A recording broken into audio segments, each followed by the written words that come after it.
Good day, ladies and gentlemen, and welcome to day 2 of the Colloquium on revisioning the knowledge lifecycle from an Indigenous knowledge systems perspective, the integration of knowledge production, management, and protection in social practices and processes.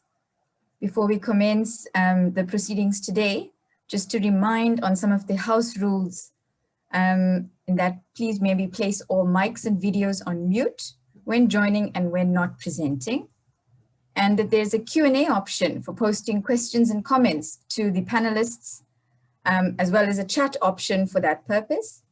And please note that the event is being broadcast live on the UKZN YouTube page, of which the link is being attached on the chat.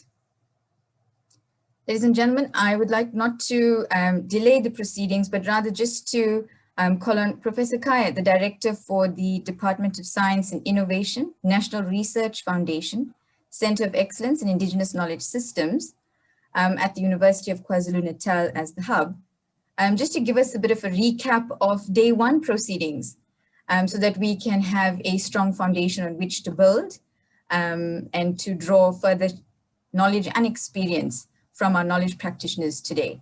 Professor Kaya? Okay, thank you, colleagues. Thank you, Maashiri. I don't want to waste a lot of time because we need to go into the discussions.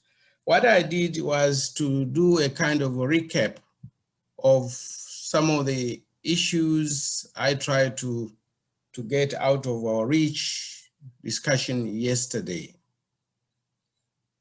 The first important aspect which came out of the presentations from Professor Kolanisi, Professor Nkondo, and the others is this issue of mitigating the disjuncture between theory and practice in the knowledge cycle, so that those elements of production, management, and protection, especially the role of the Western knowledge management instruments, that they should become more relevant and not alienating to indigenous knowledge holders and practitioners. I pointed yesterday that you do research using positivistic approaches, take the knowledge there, put it in journals and put it in the libraries, and those knowledge producers themselves have no access. So we must come up with the strategies in our discussion to make knowledge production, management, and protection as a process, as interlinked, more relevant, and not alienating. Another important aspect was Dr. Dola's models of mentor-mentee. I think they try to explain, to show vividly the knowledge-based, the IK-based knowledge cycle, especially when she showed how the mentor becomes assisting the mentor, later on the mentor take. I mean, it showed how using socio-cultural protocols, including spiritual protocols, that this IK-based knowledge system is articulated in the dynamism of it. There was no disjuncture between the mentor and mentee, including the rites of passage from birth up to the time she becomes also a mature, wise person, and also mentoring. I mean, there's a kind of a cycle of knowledge there. That was very important. And I think it can help us to create models and share experiences in the mapping of experiences across different disciplines of competence. And another important aspect which Professor Nkondo emphasized was the importance of the different forms of indigenous languages. Sign languages, we saw it from Kiki, in the case of Indonesia, symbols, artworks. And I'm putting the importance of artworks because Westernization has also alienated the importance of symbols and artworks, things which had cultural meanings in our societies, not only in Africa, even including Asia and all over the world, were made become commodities, as places, things of decorations taken out of their cultural and ecological context, where these symbols, if you look at the Gugus masks among the Igbos in West Africa, the symbols, if you look at among the Hindus, whatever, these were not just animals or pieces of wood, whatever. They had meaning. They were depositories of knowledge. They were forms of communication across generations, across age groups, and other forms of knowledge production and management.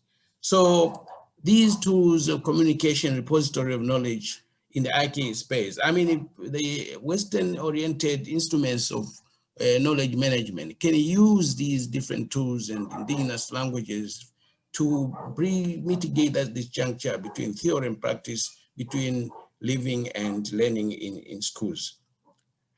Also, another aspect, as Kiki pointed out, I will show the examples of Indonesia and the use of sign language among the deaf, showed the significance of promoting different forms of indigenous language, including the use of ICT in the IKS-based knowledge cycle.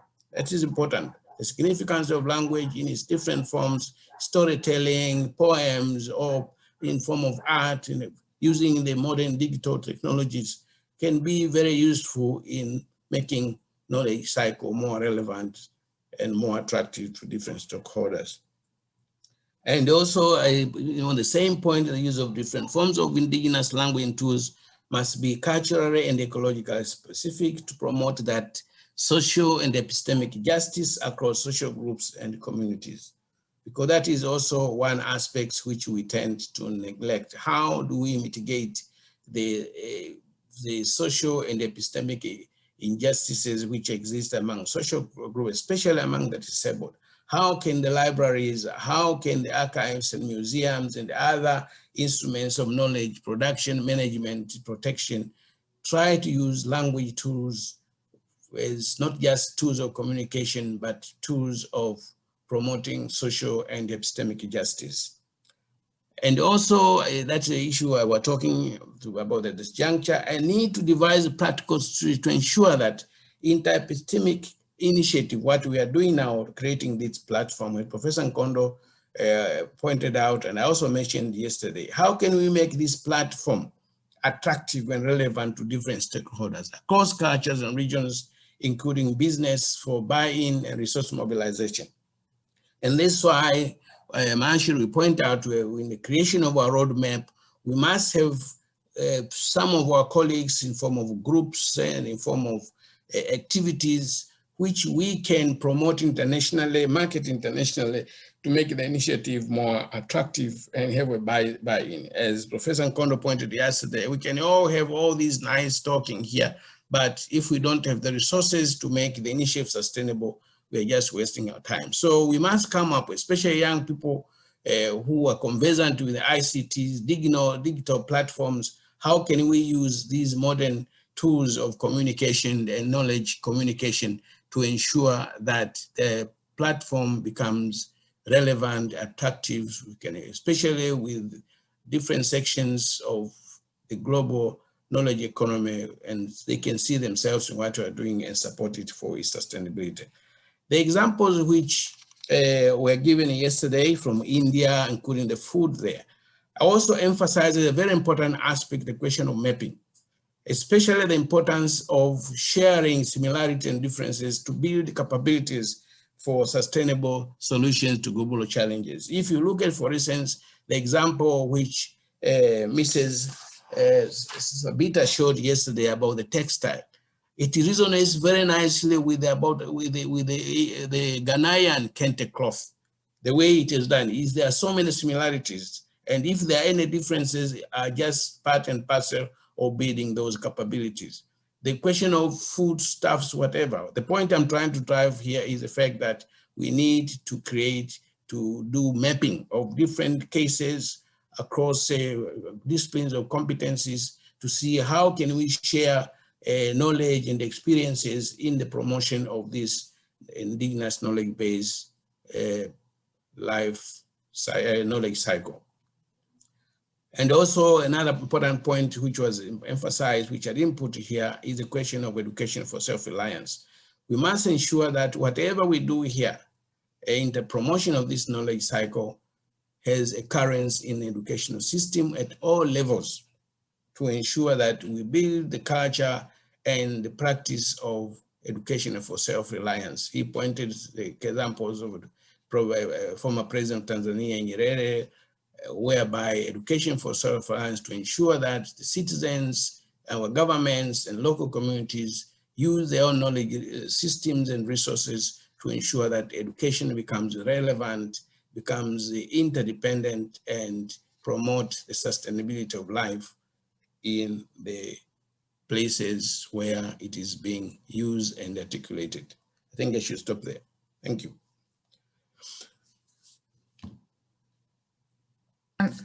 Thank you, Professor Kai. Colleagues, the program today is fairly packed, and we have a lot of wise words coming from the various colleagues around the world. So I'm going to pass over to our moderator for the next session, panel discussion on documenting and digitizing possibilities as well as impossibilities. Ms. Karen Ejumba, please, your mic and camera, and if we can have all the panelists in readiness. Thank you. Thank you, Prof, for that recap, and thank you, Mayashri, for the introduction to this panel. As we said, the panel is essentially about taking stock of the ways in which we can document and digitize, and to add from Prof. Haika, also to digitalize. I think my mind is also going to be blown by this panel in terms of finding new languages for how we can use these tools to speak to IKS-based knowledge life cycle. Just in a short form of introduction, today we are joined by Deborah Pryor, and I'll introduce her with Grant because they worked quite closely together on something called the 500-Year Archive, which is an exemplar or a digital exemplar for a content management system. And that initiative has been pushed forth by Archives and Public Culture Initiative, which is based at UCT.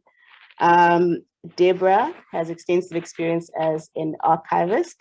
She's worked as a collections manager and as an assistant archivist at UCT for quite a while before she became the digital content manager for the 500-Year Archive. And Grant himself has extensive experience in terms of consulting with different communities around how to set up digital archives on their end. Our next panelist will then also be Prof. Haika. I'm going to say Prof. Haika because I don't want to butcher your surname. Prof. Haika, who's joining us from Namibia today. And Prof. Haika is essentially a mixed bag, I think, of an academic, an activist, and somewhat of a guru in terms of digitizing and digitalizing. And she's worked extensively with Indigenous communities to make sense of how those two things speak to each other authentically, making space for both. And she'll be reflecting on her experience of working with the Ovahimba tribe in Namibia and the Indigenous communities from the Borneo Island in Malaysia. And last but not least, we will be joined by Michael Wayne, who is the Digital Applications Librarian from the Center for Digital Scholarship and Curation at the Washington State University. And they've pushed forward a really interesting project around how to infuse IKS with a content management system, and have developed and designed, again, an exemplar of that. And he'll be talking us through what that has translated into. So taking these principles that we're speaking about in terms of how knowledge works differently, how the knowledge life cycle works differently, and how they've incorporated it into their design for their content management system. And with that, I will hand over to Grant and Deborah to introduce us to their presentation. Hello, everybody. Can you hear me fine and see me fine? Yes, perfect. Okay. Thank you for the introduction. Deborah, are you okay on your side? Yes. Hi, everyone. I'm going to share my screen.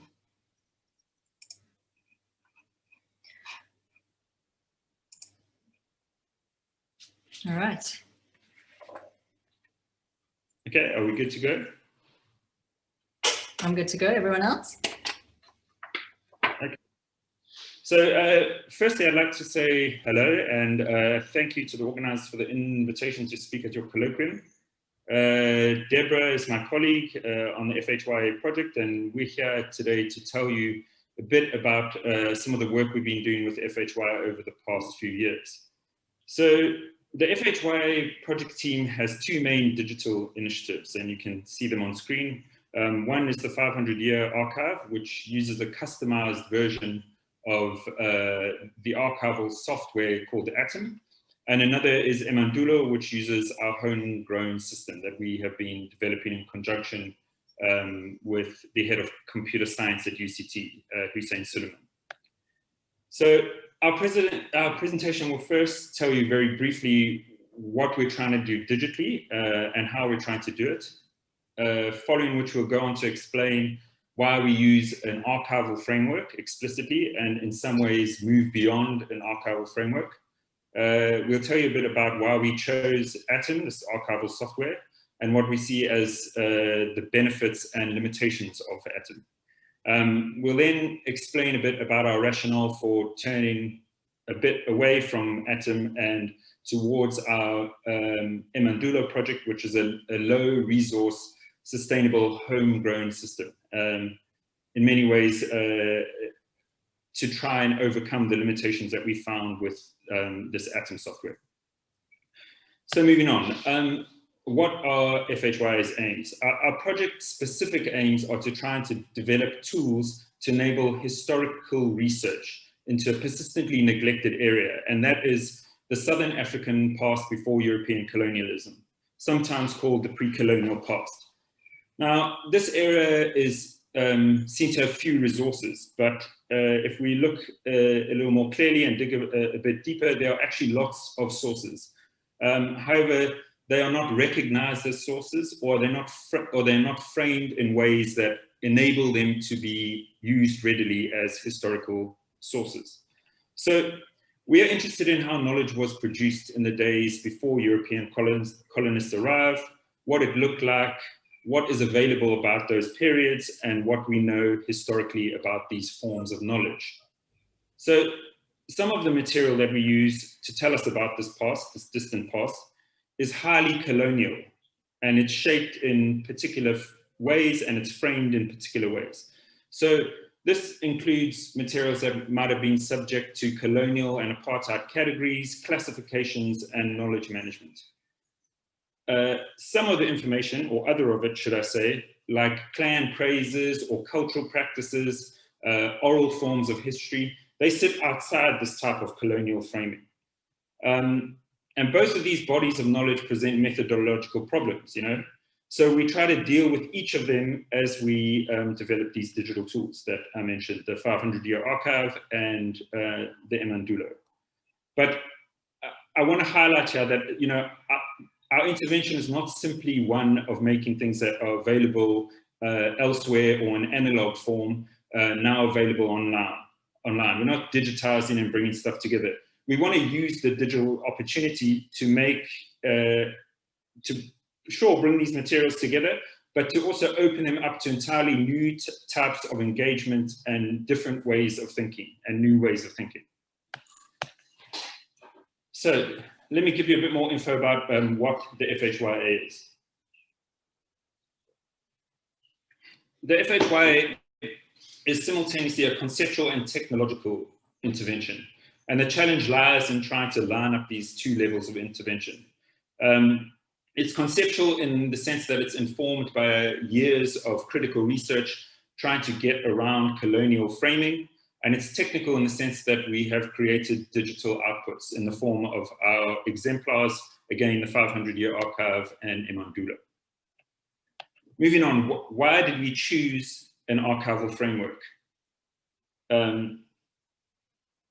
We wanted to foreground aspects of respect to fonds, which is a key archival principle. So respect to fonds makes it clear how materials were collected, deposited into institutions, and this information is often hidden in institutions with non-documentary materials, if we talk about cultural objects and botanical specimens. So it's important as respect to fonds reveals colonial modes of knowledge production, and it also enables us to begin to try and unpack them. That's why we chose this archival framework. However, we saw some limitations with the archival framework, and we chose to move beyond an archival framework because simply looking at how materials were collected and deposited in institutions is not enough. Unpacking colonial framing and knowledge management also requires understanding how the institutions have shaped and reshaped the materials over time. So in order to understand this, we need a record of what has happened to an item in the institution. Once it has been collected, once it's been deposited in the institution, we want to know how across time it has been classified, catalogued, reframed, and reshaped, how it changes, and we want to track that. So not only did we focus on the archival framework, we're trying to stretch the archival framework and move beyond it to track what happens to these items over time. So in order to try and do that, to create a digital project, we obviously needed some software. And ATOM, which is an acronym for Access to Memory, is the gold standard for archival software. So as dedicated archival software, it achieves some of the aims of the FHYA. Notably the need for respect to fonts, which I mentioned, a key part of the archival framework. So that's one of the key reasons that we chose it. We were also able to use the software to track the various actors and the hands that shaped and reshaped the materials over time. That's what I mentioned in the slide before about stretching the archival framework or moving beyond it, where once the items are deposited in an institutional setting, we can see what happens, how the classifications, categorizations, etc. change. So in this sense, we were able to stretch ATOM beyond its rootedness in respect to fonts. Another key aspect was the fact that ATOM can bring together various or a large set of materials and bring them together digitally, multimedia materials, audio, text, images, etc. We could bring them together in one place online, which was an important aspect of our project. However, after using ATOM for a while, we found that it had certain limitations, and I'm going to go into those now. So using ATOM, we recognized that we could fairly easily set up a core body of resource materials and use ATOM as a digital system for handling them. So we could bring all this stuff together digitally, and we could add metadata to it or manage metadata, and you have an online digital archive. But over time, over time, we could identify further materials ourselves that we wanted to add. But the system doesn't allow other people to do the same. So we wanted to, for example, add materials like clan histories and praises, which have generally been excluded from the preserved archive, but exist as a living archive in people's minds and as oral forms of cultural transmission. So we wanted to create a space for these types of materials and for people like community and clan historians to add them. Themselves, I should reiterate. We also wanted to bring on and add to the platform a number of old published texts, often in local languages, local African languages. And we wanted to create a space where people who located these types of texts could also add them. Finally, we also wanted people who had their own collections and own materials. So materials in individual collections or in private hands. We give the example on the slide of a researcher's field notes that are stuck in his or her bottom drawer for many years. Anything that might be relevant to the aims of the project, we wanted to create the functionality that everyday people and users could contribute to the platform. ATOM has no capacity for this. So there's no capacity for this type of organic growth where community historians, researchers, people who may have received something from their grandparents or parents, community members, there's no opportunity for them to contribute this material. So we customized the software so that people could add their perspectives and input on the existing materials, much in the way, in a very similar way that people comment on current websites, but they could also upload their own materials. And once these have been approved by the website administrator, this content and these, these public inputs become part of the searchable archive of materials. So the idea here, you know, obviously we don't want spam links or things that say, buy this Gucci bag or download this here. So there is a slight level of moderation, but the idea is that people who are registered on the platform can contribute. And you can see we've highlighted in the red box on the screen at the moment, the add file and submit contribution. On standard Atom, neither of those are available, and they appear under all of the materials that we have on the 500-year archive platform. Another limitation, moving on, was limited searchability. So Atom searches institutional materials, including text, and it relies heavily on metadata in order to do this, like many collections management systems. But this metadata is heavily shaped by archival practice and what archivists deem important. So the software was developed with archivists and in fact with the International Council on Archives.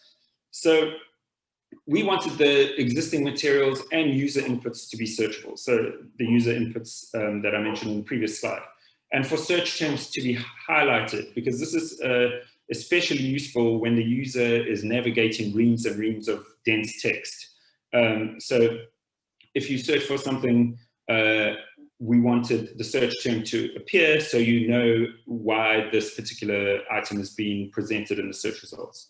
And we also wanted to be able to pinpoint the exact term in the metadata or in the text. So we wanted the search to work across existing disciplinary and institutional boundaries, because, you know, we have the 500-year archive is multi-institutional. We have many partners, including some at UKZN, and the materials come from a number of different disciplines. So we wanted it to work across these institutions and across these disciplines, and also to work across what these disciplines and institutions foreground as important. So there were clear limitations with Atom when we tried to do this. So I'm going to give you an example. Researchers interested in ideas about dreams might think of searching collections and texts in relation to belief or religion. But they would be amazed to stumble upon and be introduced to botanical and political texts and collections or to songs that also had material on dreams. So for us, it was crucial that the search dropped the user or the researcher into the page on, for example, a botanical catalog with the word dream highlighted. And that's not something Atom can do. And here again, in the slide is an example of something that we searched. We searched for the word dream, and it was found in a botanical specimen, the one on screen, and it gives us information about how this particular item or this particular botanical specimen was used as a charm to make a girl dream of a boy. So if we hadn't done this type of customization in this search and brought all these materials together, people and users and researchers would still be stuck in a particular silo looking for things in relation to belief and religion. That particular item, you can see the UKZN badge on it. That comes from the Buse Herbarium, which is part of UKZN's special collections in Pietermaritzburg. Another thing to mention about the search is Atom search weighting. So it boosts particular fields, such as the title.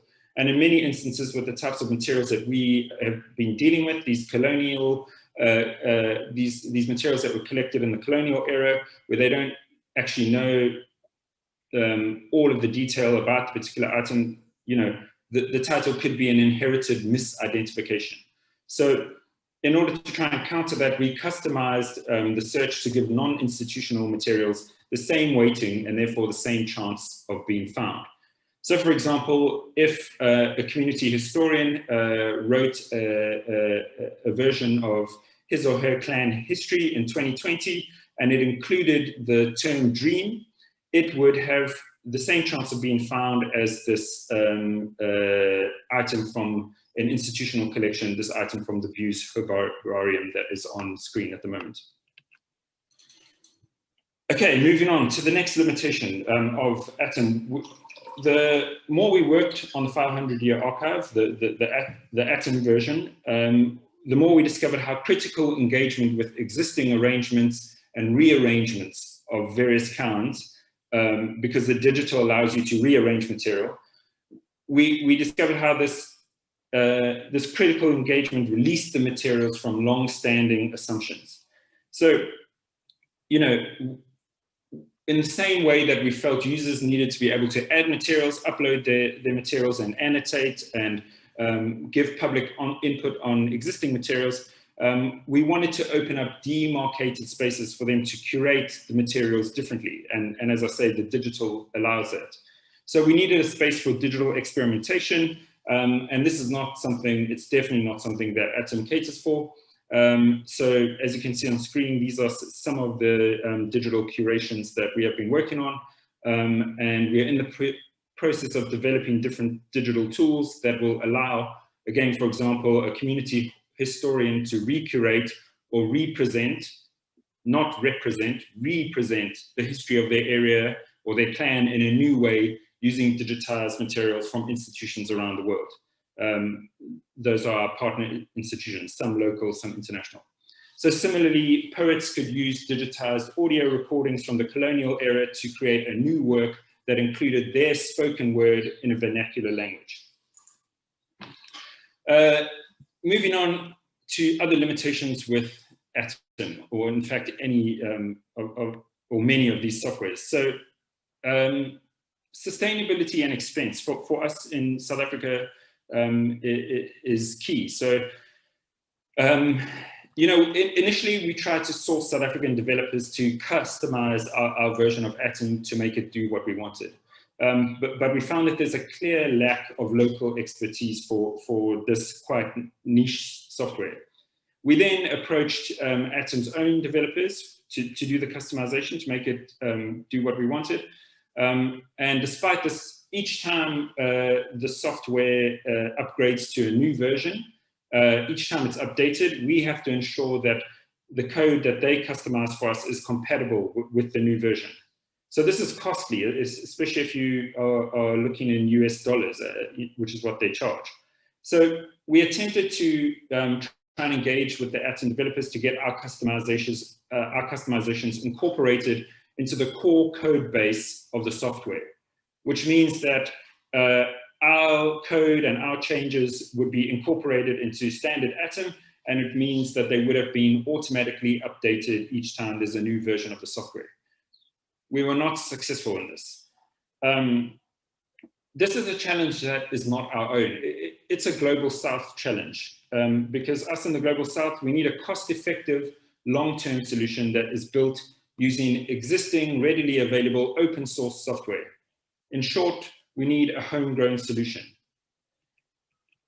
This is why we're turning towards Emandulo and trying to develop something ourselves. So we want to be driven by local needs, including organic growth. So the Southern African context shows that there's a wealth of non-institutional materials and knowledge, including oral forms of culture and history. We want to include these and enable others to comment on them, to provide ongoing annotation, to provide public input, and we want to make all of this stuff searchable. If we think about expense and sustainability, as I mentioned in the previous slide, you're paying in US dollars, it's expensive to customize existing software, and you can also break it because you're trying to make it do something it's not programmed to do. Every time there's an upgrade to a new version, you have to do more coding, more double checking to make sure that your customized code works with the new version. So we know this for ATOM, but it would be the same for any software, which is why we need a low resource that doesn't use a lot of resources, long-term sustainable solution. Lastly, we also want an experimental space. We want a well-supported space for curation and experimentation, so that registered users can look at existing materials, rearrange them, recurate them, and represent them. So, in conclusion, in your invitation to the colloquium, you asked us how the FHY opens up new avenues and possibilities of writing Indigenous pre-colonial histories. So in response to that, we can offer you 5 key points in answer to your question. So number 1, declaring archive. Firstly, the past before colonialism has long been presented, as I mentioned earlier in the presentation, to us as it's been presented to us as a past without an archive. Our project makes a political and intellectual intervention by insisting on naming as archives the many kinds of resources with which we are concerned. One such resource that is denied the status of archive is oral traditions. This is done by claiming that oral traditions lack the fixity of the written archive and are unreliable. So what is circulated in people's minds, what is orally transmitted, is less fixed, less reliable than something that is written on a piece of paper and lodged in an archive. Sorry to jump in, Grant. Yep. If we can just run through the last 5, so Deborah also has a moment to show us, and then we can keep it moving. I can't hear you, sorry. You're saying, can I finish this quickly? Yes, can we get through the last few points so Deborah at least has a chance to show the site? Yeah, sure. Okay.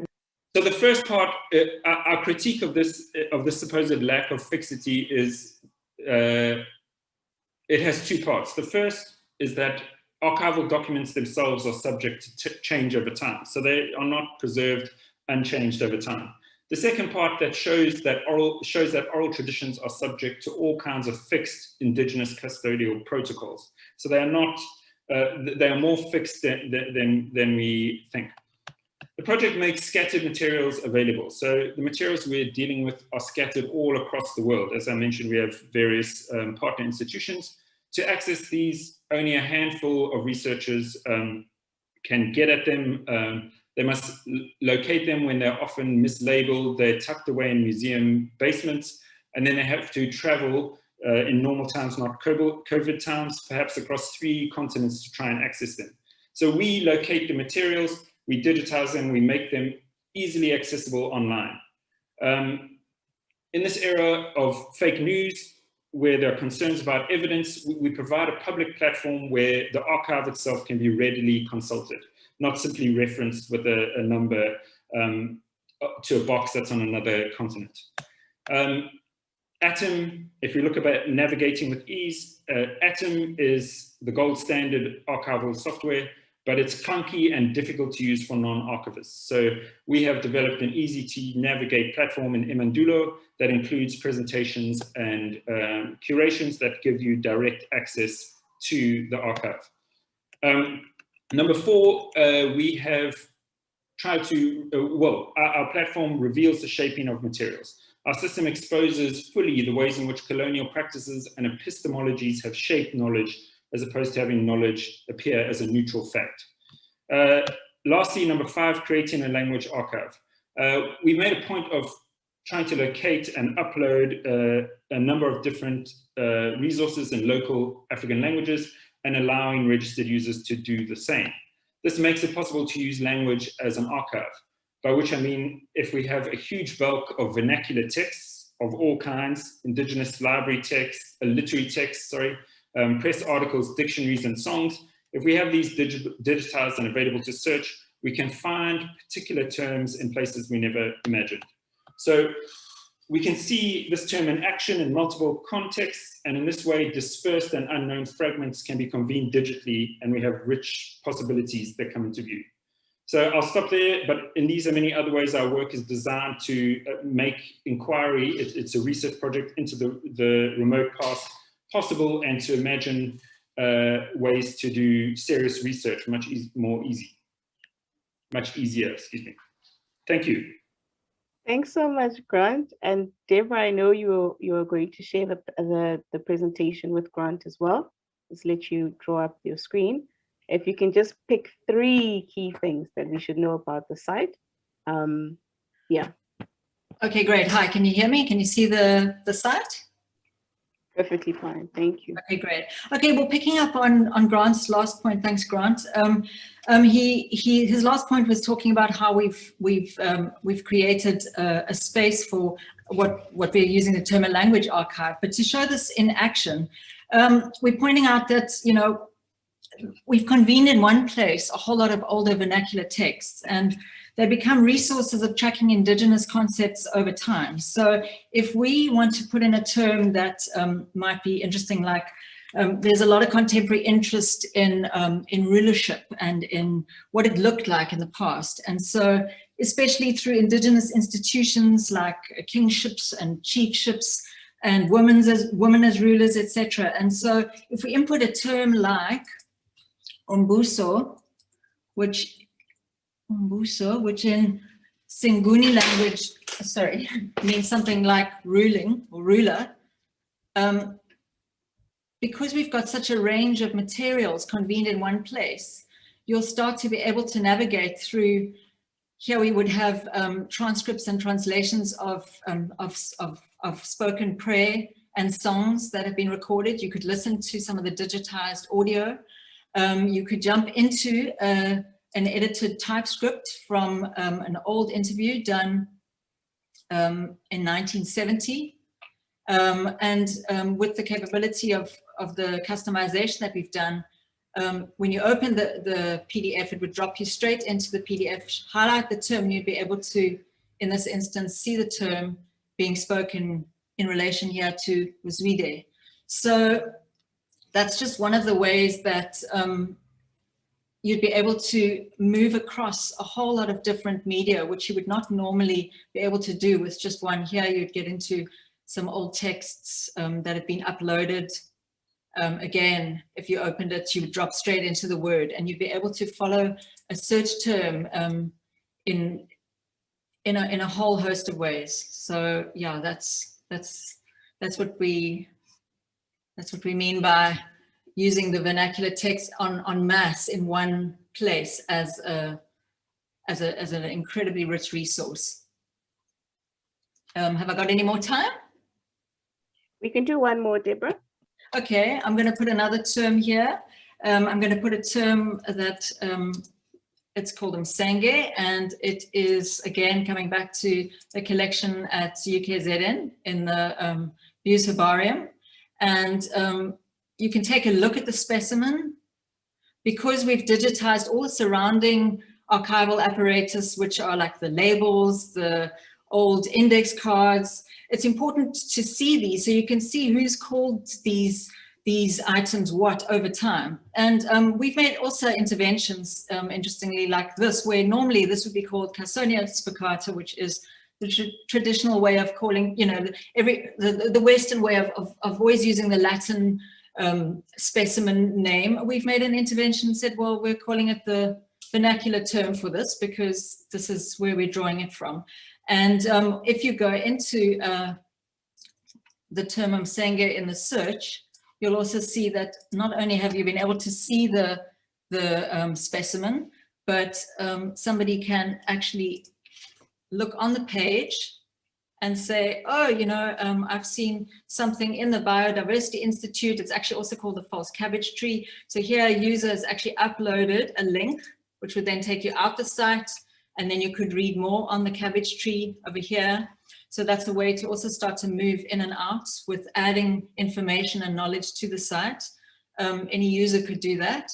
And again, going into, you'd even find something here in a short study on Zulu music. And let's see what it says about Msenge in here. Should just drop straight into the term. And over here, it says the cabbage tree, the Msenge or cabbage tree are often selected on account of the softness of the wood, and the calf or goat skin is stretched across the two ends for a drum. So you can see how the Msenge is now being used here for a drum. So another one, let's see, this one. Here would be an interview done in 1918 around there. see what we come up with here. So yeah, I think you're getting an idea of how when you convene such diverse materials and you show very clearly all the sort of hands that have shaped them, you're very transparent about where they're from, what's changed over time, what index cards they've used, etc. And then allow input from users, from community. You start to get a much more what can you say? Well, here we go. Hunting party, the Masenga leaf skirts. So they were also used, the leaves were used as skirts for a hunting dance. So you start to get a place where everybody can contribute their knowledge, which isn't just now held in the silo of the archive, of the museum, of the institution.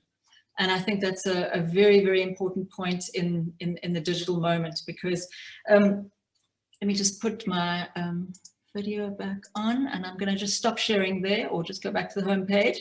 Okay, just to wrap up and say that, you know, yesterday we spoke about the digital age, the digital moment, but, you know, the indigenous knowledge, you know, and it almost seemed as though when I proposed that it was a digital age, like it felt maybe that, you know, they're in competition, that there's a tension there. But the way I see it is that the thing that they share, and this is the word I want to use, is the word share.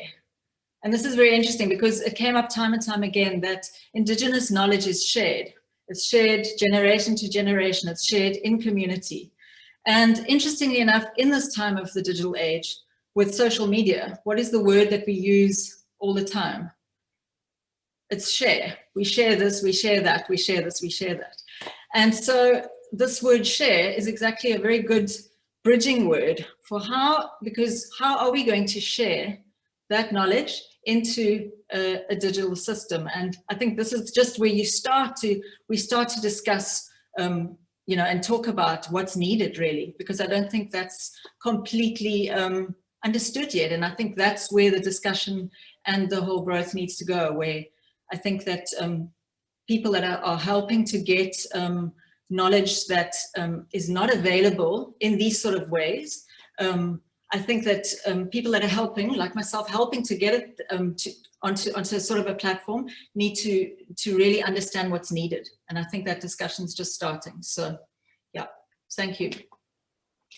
Deborah and Grant, thank you so much. And just before we move on to Michael, I just want to frame this question to you. You don't have to answer it now, but Mayashi is bringing up the issue of how is this different to something like DISA?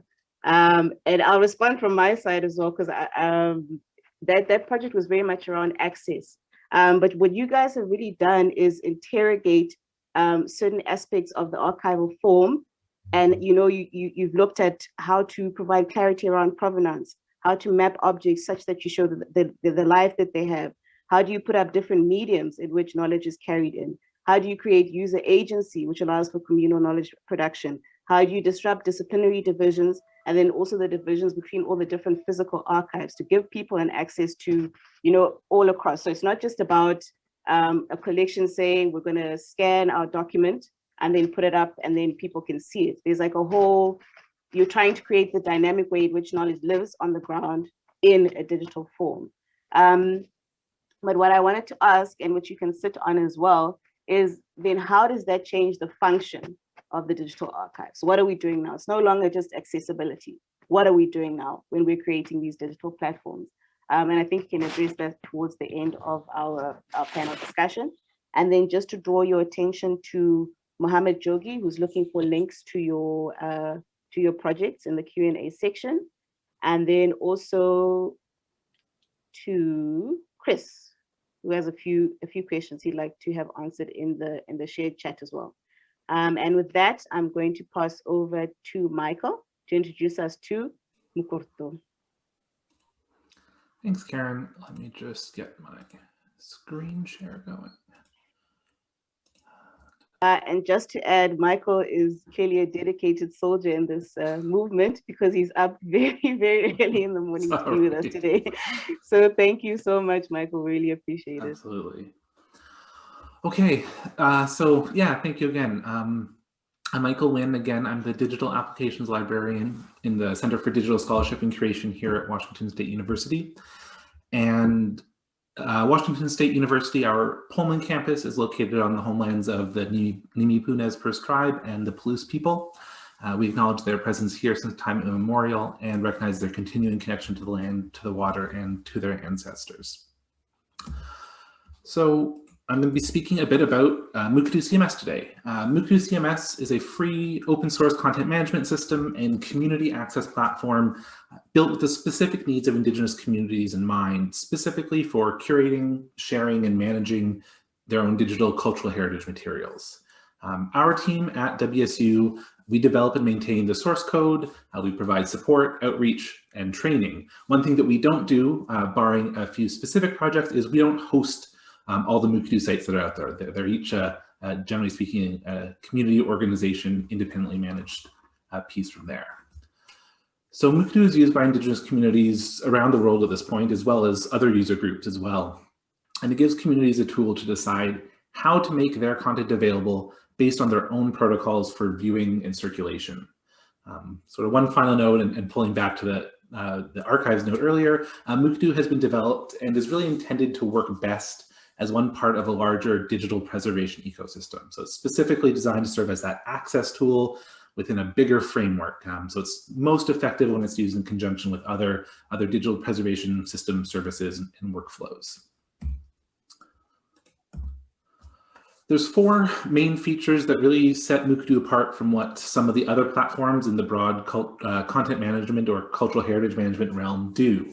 I'm going to show some of these in more depth, but as a high-level overview, the first and the biggest is cultural protocols. So we have what we call cultural protocols, and they are what allow for really granular access to content within a Mukurtu site. And that can apply to cultural materials, language, photographs, or anything else that's being worked with. Protocols are very much the core thing that Mukurtu provides. Next are extended community records. This is the ability to provide multiple sets of metadata and knowledge for any item, and helps push back on the concept of a singular canonical record. We have a suite of tools that we call Round Trip. I'm not going to be talking about this more today, but we have workflows for import, export, both metadata and media, to allow for digital return projects and exchange with other communities and institutions. And finally, we support the traditional knowledge labels. The TK labels allow communities to provide information about proper access and use of materials that are generally in the public domain or owned by third parties. Before I show the software itself, I want to talk a bit about where it came from to get an idea of our priorities, our principles. Basically, I find having the context of why it works the way it does explains a bit about how it works as well. So Mukurtu first grew out of collaborations that our director, Dr. Kim Kristen, was working on with the Warramungu Aboriginal community in Central Australia. And that started in 1995. Dr. Kristen was working with a group of Warramungu women in the community, and they had invited her to record songs and stories about their homelands and traditions with the intent of passing those recordings on to their children, to their grandchildren, and further. And they'd asked her to record audio, video, documenting the places they were raised, the stories of their ancestors, songs about their countries, and the many languages they all spoke. That went on for a number of years and actually continues to go on. The sort of next milestone is in about 2002. Those materials, along with other digital materials from scholars, missionaries, teachers, were starting to flow back into the community. And in the course of working with those digital and digitized files, it became evident that those digital materials need to be managed in similar ways to physical materials, following community protocols for viewing, circulation, and attribution.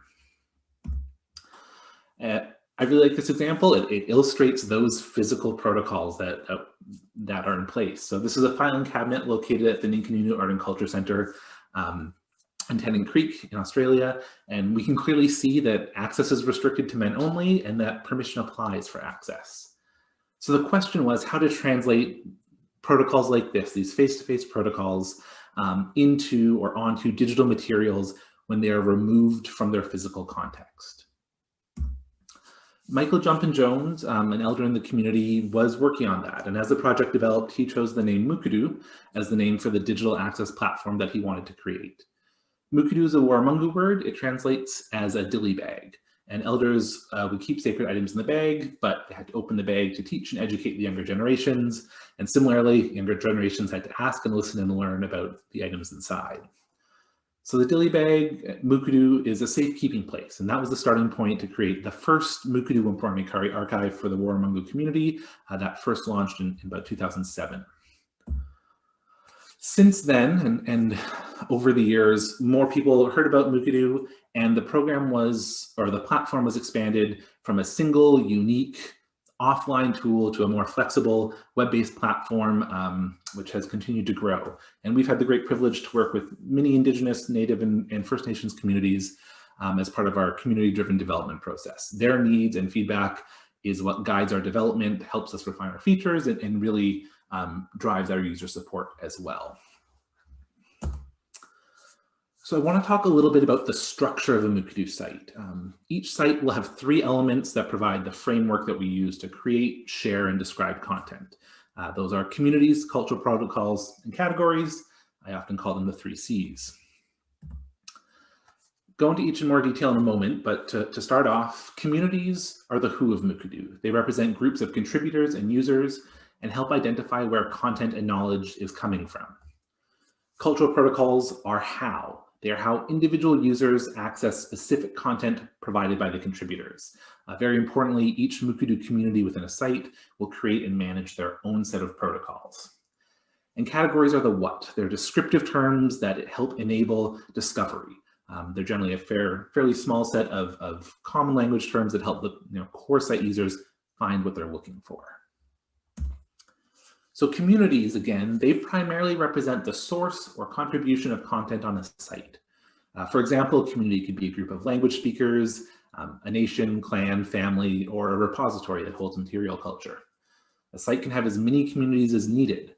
For example, a site run internally by a tribe might only have a few communities if all the content is coming from tribal citizens, or they could have communities that map to different departments, say education, language, tribal administration programs. On the other end of the spectrum, a site can have many communities. Particularly, I find in the Australian context, lots of folks will map their families to Mukudu communities. So we can have communities with hundreds of families, which translates to hundreds of Mukudu communities within one site. The site that's shown here, the Plateau People's Web Portal, this is a collaborative project that currently includes 8 tribal nations. Each of those nations is set up as a Mukudu community in the site. In this particular site, there's also non-native partner organizations, primarily federal repositories like the Smithsonian Library of Congress. They're also structured as communities because they are contributing to the site. They contribute their metadata, their media assets, and their labor as well. The next piece is cultural protocols. And again, that's how individual users access specific content. And we generally talk about protocols as types of sharing because creating protocols is not so much about restricting access, but rather about defining access in appropriate ways. Similar to the filing cabinet that I showed a few minutes ago, this is a physical example of a protocol. This is again in Australia where a display in a community center was masked over until it could be replaced because a person in the photo had passed away, and at that time it wasn't appropriate to look at that image anymore. Protocols are the heart and soul of Mukudu. They're really what allow for the cultural values that exist offline to be embedded in some capacity online as well. And again, each community is going to define their own set of protocols. They're flexible. And again, some communities might have a whole lot of protocols and some might only have a few.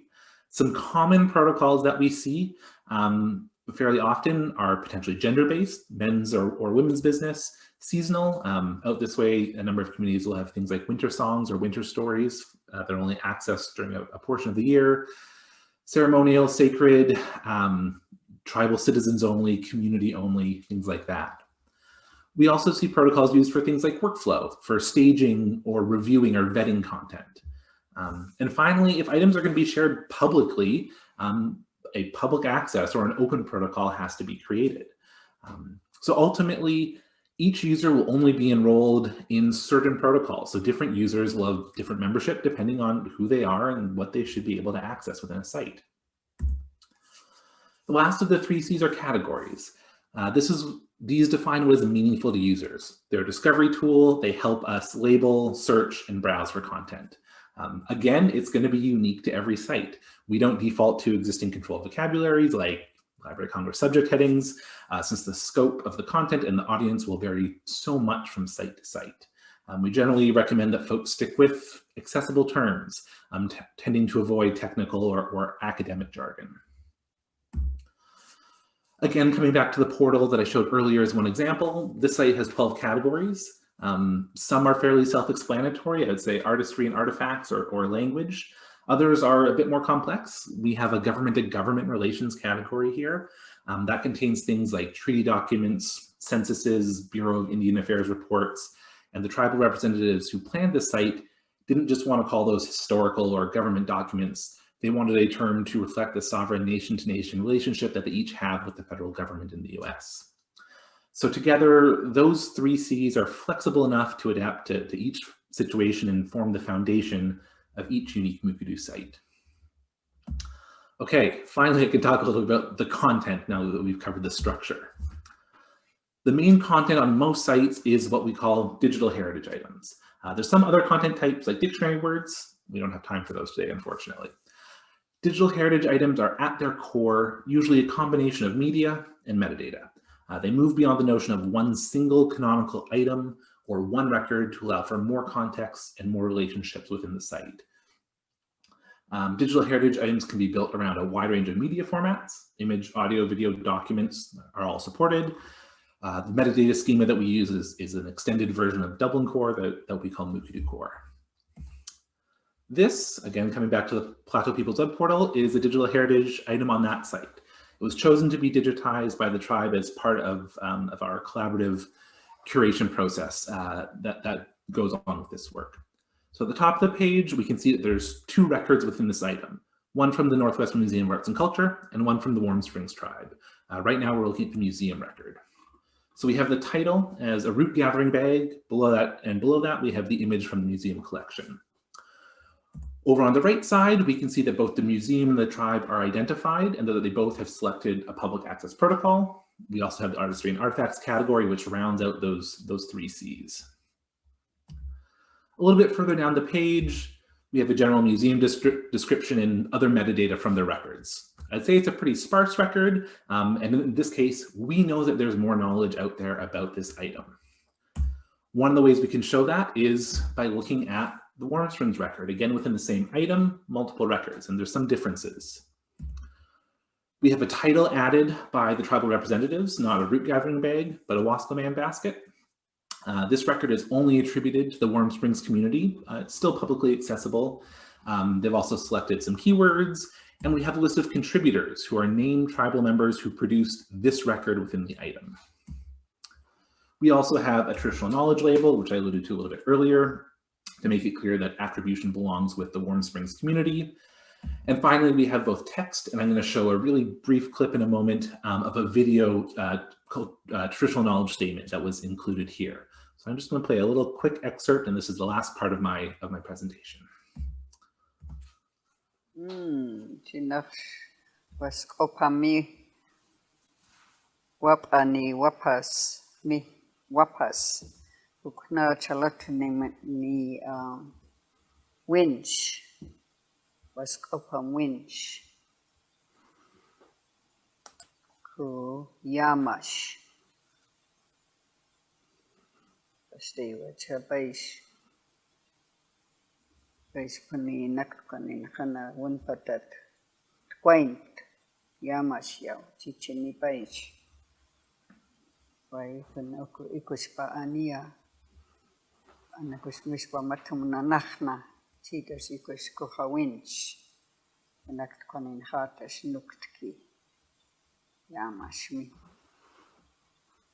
I'm looking at this Sally bag and just thinking about how important Wasco people thought of their men, and just like we're talking about the wedding veil, this is the kind of men that normally the family of a daughter would pick somebody that's well trained to be a Wasco man and be caring, be able to care for his family and hunt for deer to put meat on the table.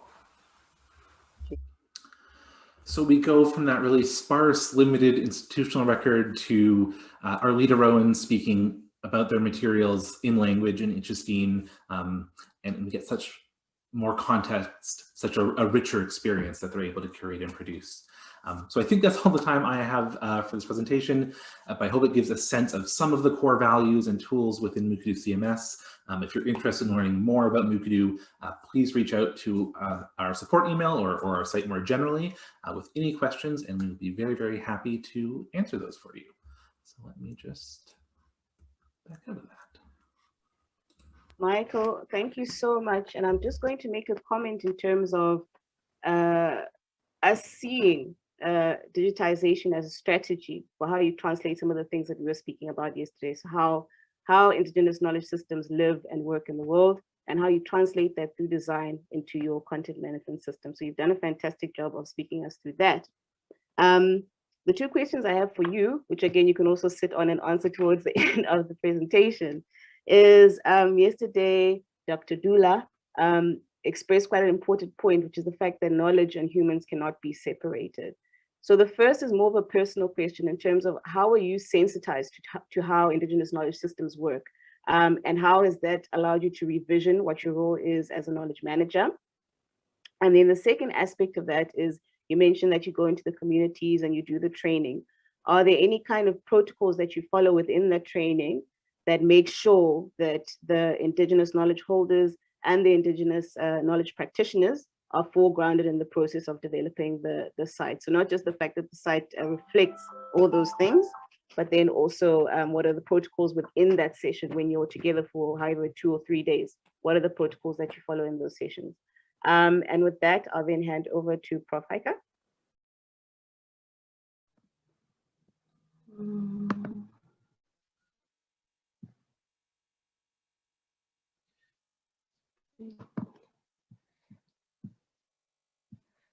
Okay.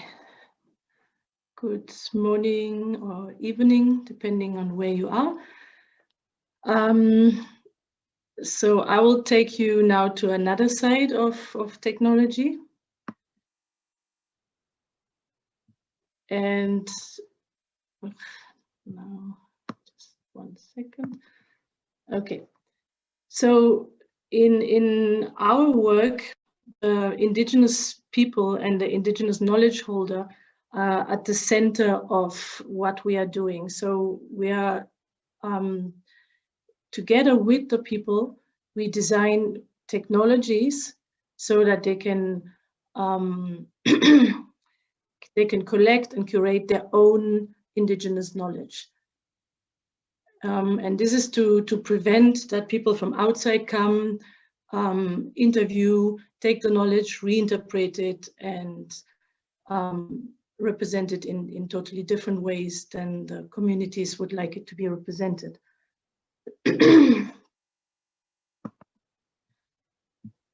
So our starting point, and I think Grant has been elaborating on that quite a lot in terms of what the limitations are of mainstream technology and how there is a need for homegrown technology. Just to repeat shortly, the tensions between Indigenous knowledge and technology, and they're still there, and we are trying to see how to overcome them by reshaping the technologies in a form that they are appropriate for Indigenous knowledge.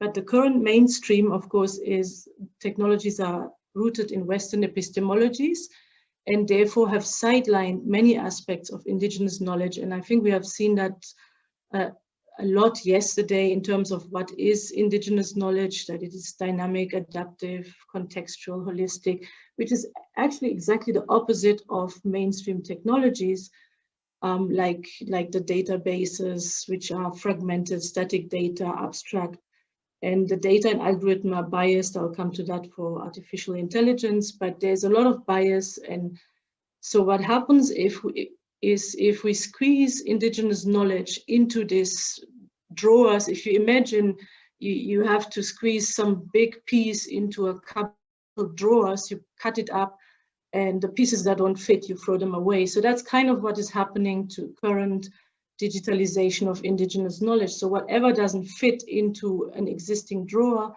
will just be dismissed and eventually forgotten. And so that's very important for the next point, the social, collective, spiritual aspects, embodied aspects of indigenous knowledge, for which we do not have appropriate technologies at this point. So we are slowly but surely moving in that space with emerging technologies such as virtual reality, but there's also still limitations, and I will come to that. And the most important point is also the different conceptualization of indigenous knowledge, where there's different factors of time, space, and how to express it differently in performances, in orality. But our mainstream technology has focused on text-based, and so it's very sophisticated in terms of searches and deriving decisions and everything, but it's based on written, and therefore most of the indigenous knowledge has been excluded from current technology. So we start with one very important premise, and that everybody should be aware of. So any representation with new media and technology is a construction of a new reality by the people involved in the design, the technology, development, and the usage context. So this is a very important statement we are making here. So one, we cannot reproduce reality. So indigenous knowledge in a digital form will never be as the original indigenous knowledge. So we need to be aware of that. So we don't even need to try to replicate it exactly. So it will be different. It will have a different message. It will be interpreted differently. And so the other part of this is the people who are involved in the design. They shape actually the technology. And the other way around, meaning technology that currently exists was shaped by the designers, which are mostly middle-aged, male, Western people. And that's exactly how the technology looks like.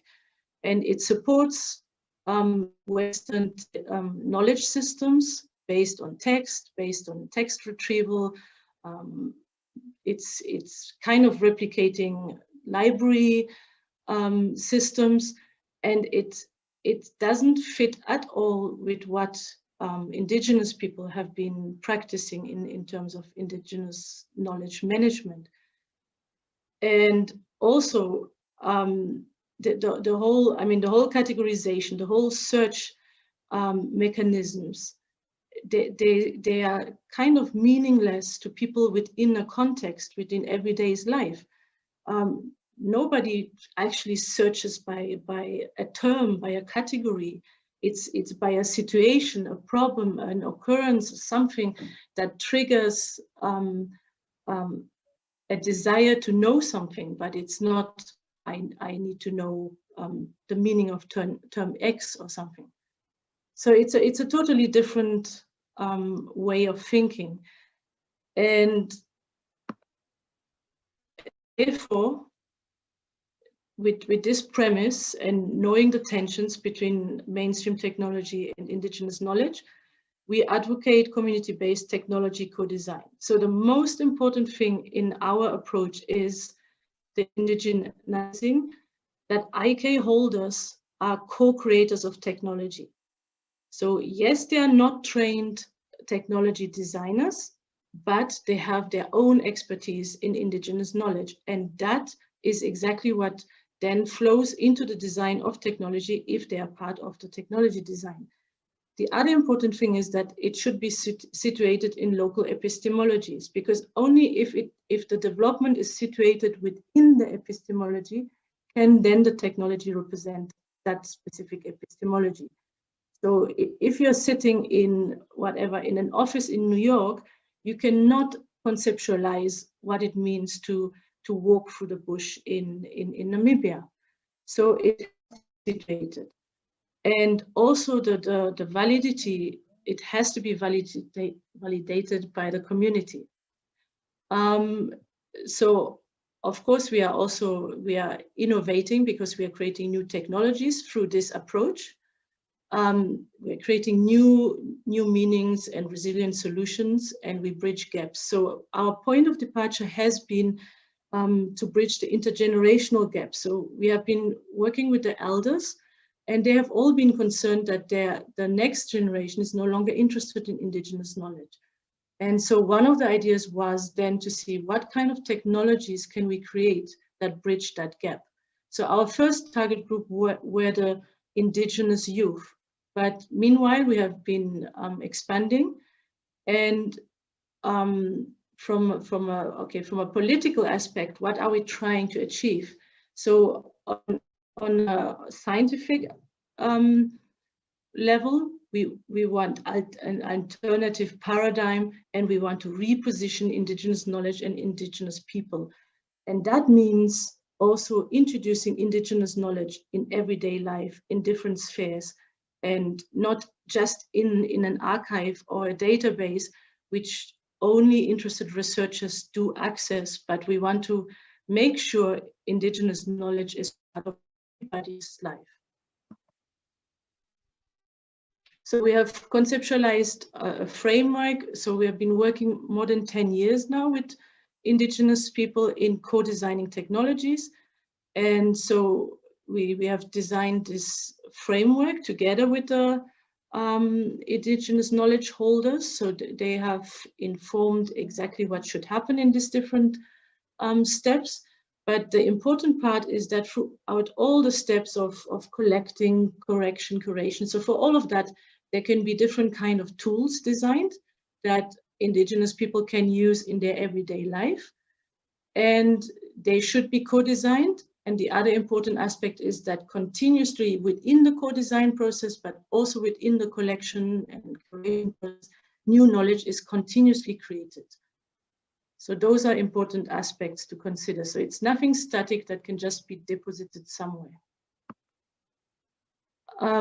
So we are concerned with ensuring that indigenous knowledge is actually used in decision making. So one of our current projects is in conservation management. And so there, our task as computer scientists was to ensure we co-create tools with the communities that ensure that their knowledge also flows into the decision making of at national and in this case transnational level, because it's between Angola and Namibia. And because the scientists do not directly talk to the community members, okay, there could be language issues, but also in terms of conceptualization and meaning making and what is important to take, what kind of decisions to take in conservation. They have been used as data collectors, but they have not introduced new indicators, new paradigms into actually conservation management. And through the design of our tools, that's exactly our responsibility to ensure that whatever the communities consider to be important now also flows into these decision-making systems. And so we have done different applications in terms of wildlife, in terms of botanical knowledge, and also community mapping, which then shows how do communities navigate, how do also the animals navigate, and what does actually mapping mean, and how can we use it differently. So over the years, we have, through the creation of all these technologies with the communities, we have, of course, discovered a vast majority of things that nobody, I think, really thought about in terms of what does it mean for technology design.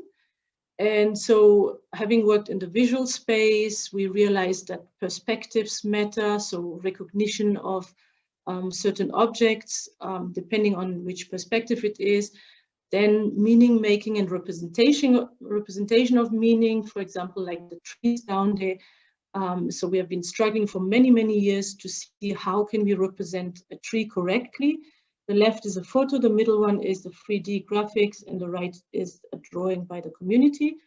And so we have realized, for example, they have said the middle tree doesn't look anything like the photo, although for us somehow it does.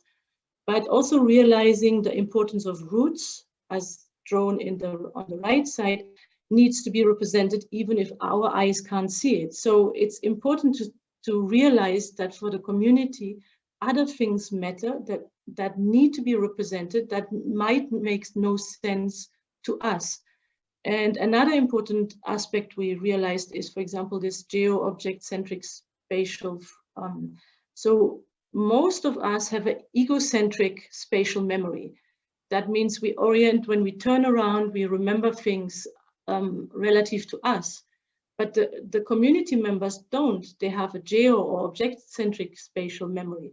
And that has a big consequence for the design of technology, because the orientation on maps, the orientation in VR systems changes. And therefore, we need to design the technologies totally differently. So this is just one example. We were struggling with categories. So on the left side, we have all these categories in small animals, people, houses, and it never made any sense. Why do we put the boy looking after the cattle among humans and not with the cattle, and the fence not with the cattle? And so we had lots and lots of discussions and methods to explore how should it be. And eventually we ended up with a location-based interface, like you can see on the right side. So this is now among the Herero people, and they're very location-based. Things are at certain places, and that's where they look for it, not in categories. And therefore the new interfaces are location-based, because now they know exactly where to fetch the fence and the cattle boy. Then we have adaptations to the Ovahimbas. So here you can see they have the round shapes versus the others who had square shape homesteads. So all of this were then adapted together with the Ovahimba community. And then we realized that if we are moving in the graphical space, we need a lot of resources. And looking at crowdsourcing platforms, so usually crowdsourcing platforms are situated in the Western world, and they have then workers in the global South. So we have now reversed this, and we have now the ones ordering the tasks from the village and making graphic designers anywhere else in the world deliver what they're actually asking for to then create their narratives. So in this case, we created a platform so that they can order which kind of graphics they want and how to give feedback to ensure it's correct. And that's a lot of challenges, because again, graphic designers look at certain objects totally different from the community. So they usually miss out the most important parts, and then it goes back and forth. Another project, we have been trying to infuse Indigenous knowledge in Wikipedia, because again, that's a reference point for most people in the world. And so if Indigenous knowledge holders would actually upload their knowledge into Wikipedia, it would then be disseminated worldwide. But there's very few Indigenous knowledge holders, if at all any, that is directly uploading on Wikipedia, even though Wikipedia has been declared as a open for all, welcoming everybody. The rule system is so constraining that no Indigenous knowledge holder can actually navigate or insert the knowledge. And also in terms of reliable sources, it has to be published somewhere, and oral statements are not reliable. And so it's actually very discriminatory. So we haven't gone too far with this yet. Prof, Yeah. if we're able to just take one more example, possibly from Bonello, and then the takeaways. Our time is so short. Okay, yeah, so the prices Grant also already stated. So we have this interface with, okay, location-based again, to access the prices that are across town. And then, okay, in Borneo, there's a secret language in the jungle, which is made up of sticks and leaves, and it's a very rich, full language. So what, okay, I can't remember this, what it says now, this stick, but it can be saying something like, we went to my grandmother's house to eat a boar and we will come back in 3 days. Please wait for us here, then we go hunting together. So all that could be on one stick. And so the elders were also concerned that only they know the language and not the youth. The youth was not too interested. And so we then worked with the elders to see what kind of signs are there. Then with the youth, the issue was that, of course, the expressions did not fit what the youth wants to say. They want to say, whatever, hey, you monkey face, why are you laughing at me? Wait for me, we go out for a date, all these things, but those signs did not exist. And so following the same scheme, then the old signs were created. The youth now created their own signs to make it then useful for themselves. And we created an app so that the Penang youth can then send each other those kind of messages using the old sign language using, and thereby keeping the principle of the sign language alive. Another quick one is just that, again, like I was saying, that we need to make sure Indigenous knowledge is everywhere. And so we have, for example, also created augmented reality for certain traditional stories. So you could listen to the story in different languages or attached to traditional jewelries. We are currently exploring virtual reality as another means of capturing Indigenous knowledge. And maybe the last one is also quite important, artificial intelligence, because that's a big debate at this point. So we have somebody who has a problem.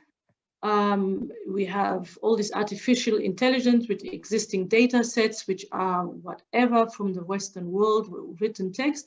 The African proverbs that would really help are not connected at all to any of the systems. And therefore, all the artificial intelligence has actually omitted the entire Indigenous knowledge and is only based on Western knowledge. And this is really dangerous. So if we make sure we include Indigenous knowledge in those systems, we are also sure that the advice of the elders can then be given to the people, and better decisions can be made. Okay, so just quick, the takeaway. Yeah. So what is important, what I wanted to communicate is that technology design must be embedded in local epistemology. IK holders and communities must become co-creators of technology. We need to create technologies that support Indigenous language and practices in everyday activities, and reposition IK and Indigenous people through inclusive technology innovation. Thank you. Professor, I'm going to ask you to keep up that slide while I just put the question forth to you. You've got such a rich, already, for lack of a better word, archive of experiences around how to work at the intersection of tech, I guess, digitalization and IKS. And one thing that we really wanted to reflect on, because you've worked across so many regions and also across so many cultures, have you seen there being a way of cross-pollinating one with the other, or are there challenges that actually occur when you try to take one technology to another space? So if you can reflect on that in our Q&A, that would be great to hear. And then we're gonna slide right back onto Grant and Deborah to answer that first question. And please, from our attendees as well, feel free to add questions in the chat. And if we're not able to address them here in the Q&A, then we will respond as we have been over the last few moments.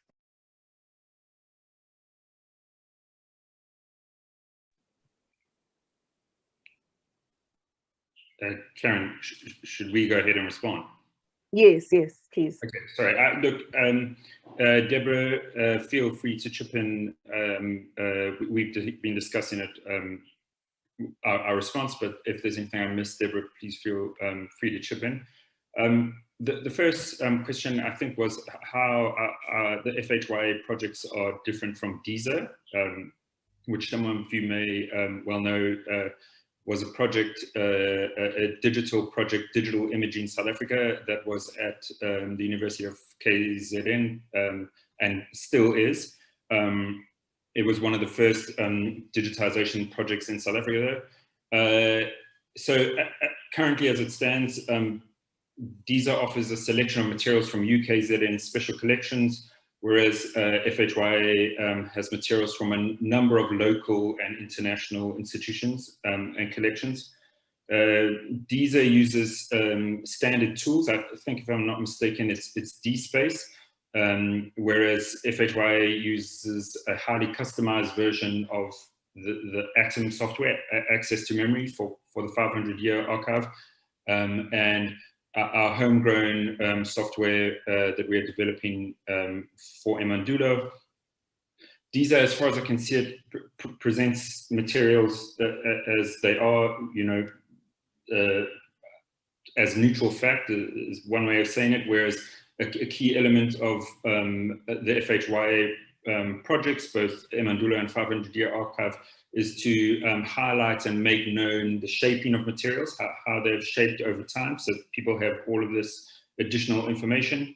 And then lastly, I remember there was a whole lot of politics with DISA and the American contingency, but because they wanted to put up a paywall to access digitized materials. I can't remember the details of how that played out, but all of our materials are publicly available, and we have Creative Commons agreements with all of the participating institutions to make the materials publicly available. And also just to add that we aren't actually seeking to be a preservation digital archive. It's that we're much more an experimentation platform where you can start to as Grant said, rather critique how archival practices have happened in the past. So you've got to start within that and then work your way out, in a sense. And that's why also the big difference is having users, people that are using the site, whether they be, academic researchers or literally somebody that happens to have library access in their community or even cell phone access, is able to add media right from the field, and you could even upload an audio file. So actually even, in any media whatsoever, add to the archive and enrich the knowledge like that. Whereas I think that other projects seek to just make available, as Grant says, the way things have been framed and continue to be framed, almost more like in a static sort of sense, I think. And we, all the way we are showing that they are not static. They are indeed changed and changing. So, yeah. And we want to enable further change and, the accretion of materials. That's the point about the organic growth and the public input, to say, here is, we have a key example when we presented this in KZN. We had a hairpin from one of our institutions in Cambridge in England, and it had Zulu ? They weren't even sure where it came, if it was in fact Zulu. They called it a hairpin, and one of our participants said, I've got one of those. It's a I can't remember what they were. Yeah, Shokoloza, yeah. Shokoloza, which is basically a hairpin. And she went and brought hers home. Yeah, it's for scratching your hair, whereas the one we had online and in England was this ornate wooden one with intricate beadwork. the one that the person contributed something like 117 years later, you can see that kind of continuity was, I don't know, they got it, she bought it from a shop for R5, and it was plastic, beaded, and metal. Mm-hmm. So the idea is that, you know, that's just to kind of exemplify how these things are not static, and they are changing, and we do want to facilitate that kind of contribution and ongoing change. Yeah, and because that comment was made onto that item on the site, the Museum of Archaeology and Anthropology, where that pin was that had been collected in 1902 by someone at a Kamachiela called Alfred Court Haddon, had taken it there. Now the name Hlokoloza is able to sit with that record. And so, yeah, that's just a way to start to get, to let Indigenous knowledge actually inform the archive instead of as it was before, in a sense, the other way around, just taking and putting. This is now, teaching, informing. Deborah, I think if Prof could climb into the computer and give you a big hug, he would, because that's exactly what we're trying to work towards. And I think it makes a lot of sense. We're giving layered sense meaning and sense making. I'm going to go over to Michael now. Sure. So I think to the second question that you put forward, Karen, what protocols do we follow in helping folks train, plan, running workshops, things like that? Obviously, it's guided by any community that we are working with. I mean, in many cases, folks work with Mukurtu and have no contact with us whatsoever. It's open source. We don't have any sort of gatekeeping to access the platform or support resources. But there are occasions where people ask us to come in to do some more guided training and support. And in those cases, when it comes to the more active site planning, I would say, and this is actually detailed in one of the webinar links that I dropped in the chat earlier, is working with exemplar materials. So saying, all right, if you're planning a Mukurtu site or really any digital project, get folks who are going to represent, your advisory group, the people who'll be involved in decision making and using the platform, and get together a small sample of materials that say, well, these more or less cover the scope of what we're going to be working with, both in format and topic, and basically talk through them and have those conversations about, okay, for this material, is there anything sensitive about it? Who should have access? Who shouldn't? How would you expect to find it or identify it? It's planning that's really, really difficult to do in abstract. So having as much as possible the physical context there really facilitates those conversations. So I'd say on that side, and then as far as more broadly, thinking about protocols in some senses, all the stuff that a given community will work with. So a lot of what we do, I mean, acknowledging the not just the time, but the intellectual and emotional labor that goes along with cultural heritage work. So if you are bringing in elders or other communities to do this, ensuring that they're taking care of whatever those needs happen to be, and every community is going to have sort of different protocols in that sense. So I hope that answers what you were getting at. Yes, and then in terms of yourself, have you seen yourself revisioning how you do knowledge management work, and also in terms of getting introduced to the project, how were you sensitized to the ways in which IKS and knowledge works within IKS and within an IKS-based knowledge lifecycle? Yeah, like I think many folks in a similar cohort to me, I heard about Mukurtu and this type of work when I was doing my master's in library and information studies out this way. And it was something that I heard about it, and fortunately the iSchool program that I participated in had what they call a First Nations curriculum concentration, so the option to tailor some of your courses to more of an Indigenous knowledge management centered approach. So it was a bit of little bit of self-direction there, but being able to have that exposure. The university that I attended has a First Nations library on campus. So there's some really valuable regional opportunities there that first brought it up. As far as sort of the ongoing aspects that you're referring to, I think a lot of what I do is support. I'm actually not as hands-on with as many of these projects as I would like to be, but I do a lot of facilitating other people's work, which is great. And I think probably one of the most exciting cases that I can think of is with the Passamaquoddy Nation of Maine, also in the U.S., and then driving a project with the American Folklife Center at the Library of Congress, which has resulted in previously inaccessible audio recordings, the earliest recordings of Native American voices being made accessible and returned back to the community, and then select information being pushed back to the Library of Congress to enrich and correct and expand those records, very, very much driven by the community goals there. So I think that's a lovely thing to keep in mind and aspire to in that sense. Cool. I think it really comes out in your work in the way you presented that those things actually sit and resonate within you on a daily basis. So thank you for that.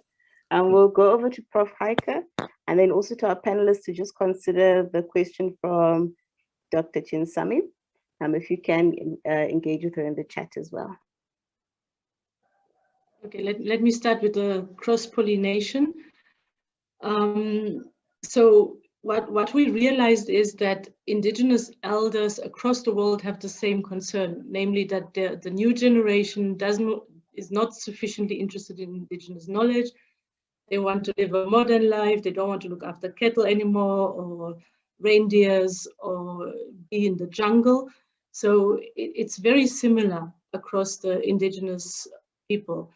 And also in terms of technology and methods, we have worked a lot with Malaysia, and my colleague is actually in the audience. Maybe he also wants to say something. So Tariq is there in the participants. So we have worked very closely together, visited each other. So I have been many times in Malaysia. He has been many times here. He has come to the village. And we have actually learned from each other different kind of methods of how to co-design, and also technologies. So the first technology we took over there was designed by Overhereros in a small village here. And then I took that to my first visit in Malaysia, and it was totally intuitive for the people in the village there to use.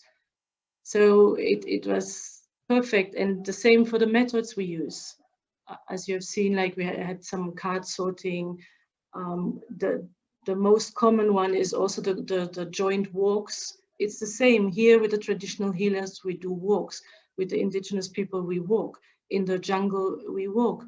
And the way of communicating to us has been very, very similar. So the cross-pollination is definitely important, and it's also happening. And so we are now in the process. Probably I just answer the next question in terms of the IKS advocacy. So with the university in Malaysia, we are now considering how to integrate Indigenous people more into our university exchanges. So we always have grants to travel back and forth. Okay, not during these times now, but before that, and hopefully soon again. And to say, why is it only us academics traveling back and forth? Where the Indigenous people? And so what we are initiating now is that they become part of the university system and also part of the grant system, so that they would then also visit each other. And we believe, for example, that there's many similarities between the nomadic people, the Himbas here and the Penans, and that they could learn from each other, also in terms of what they did together in technology design.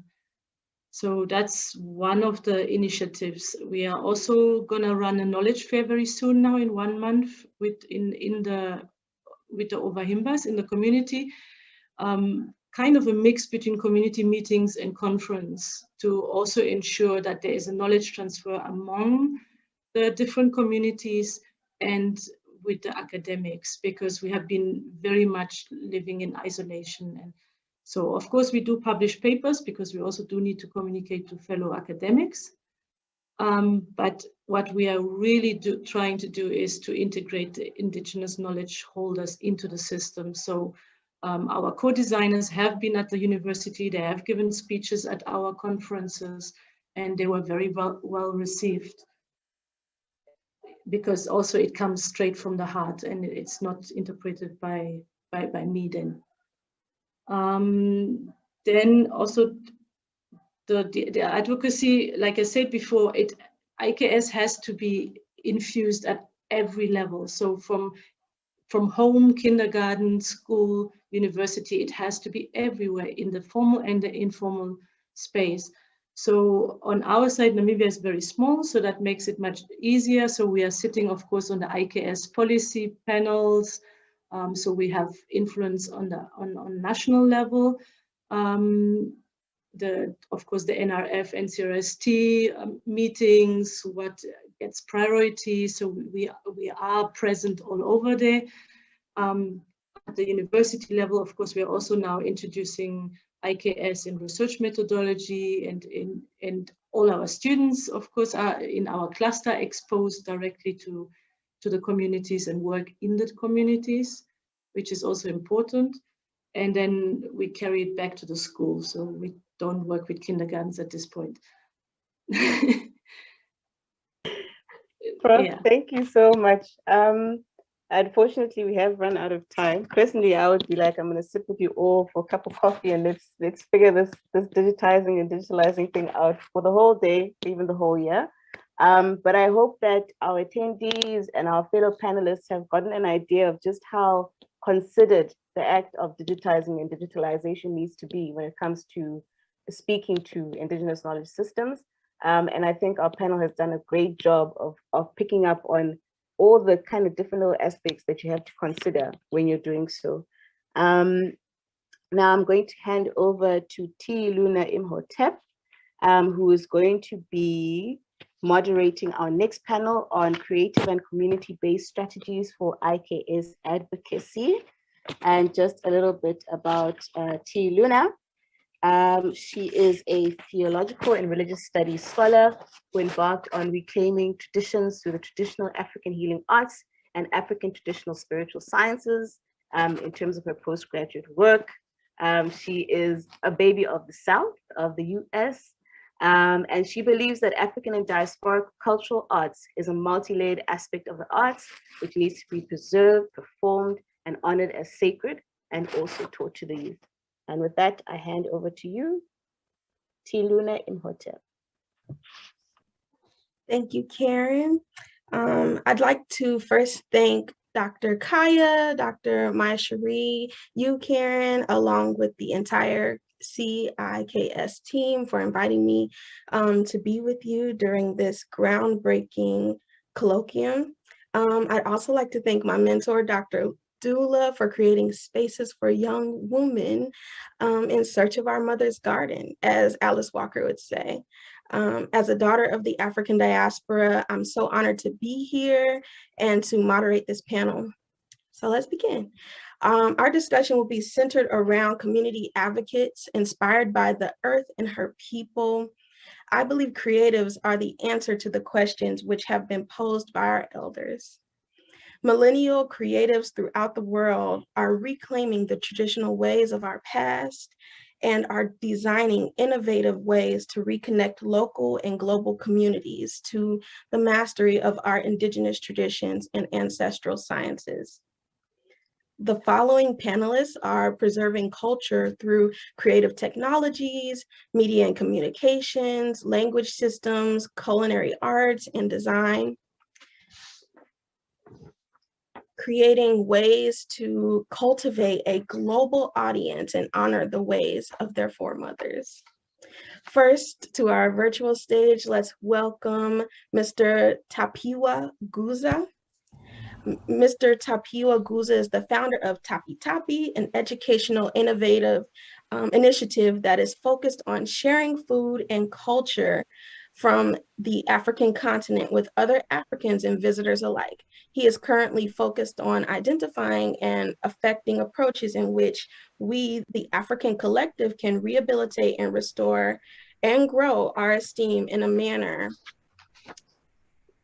that is, I'm sorry, I'm gonna send it over to you. We had to move some things around, but we're gonna make it work in a manner that is most effective. And so I'm gonna leave it over to you, Mr. Tapiwa.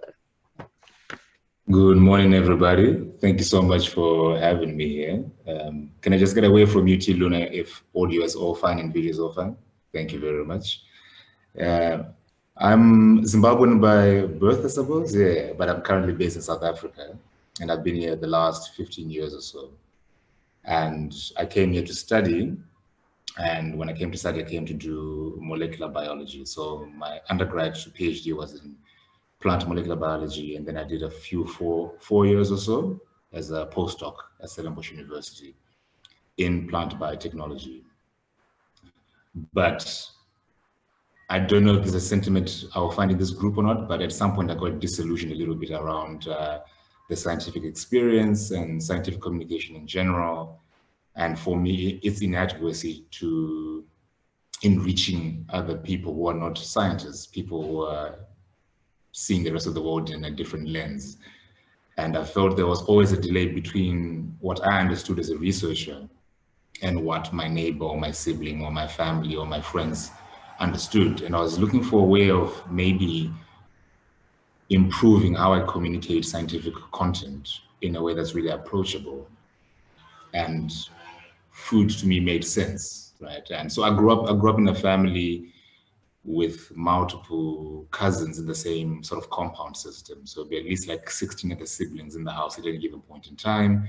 So it's a very communal experience. We all used to farm on the land, and this was in the city. My grandmother had like a 2-acre plot in the city.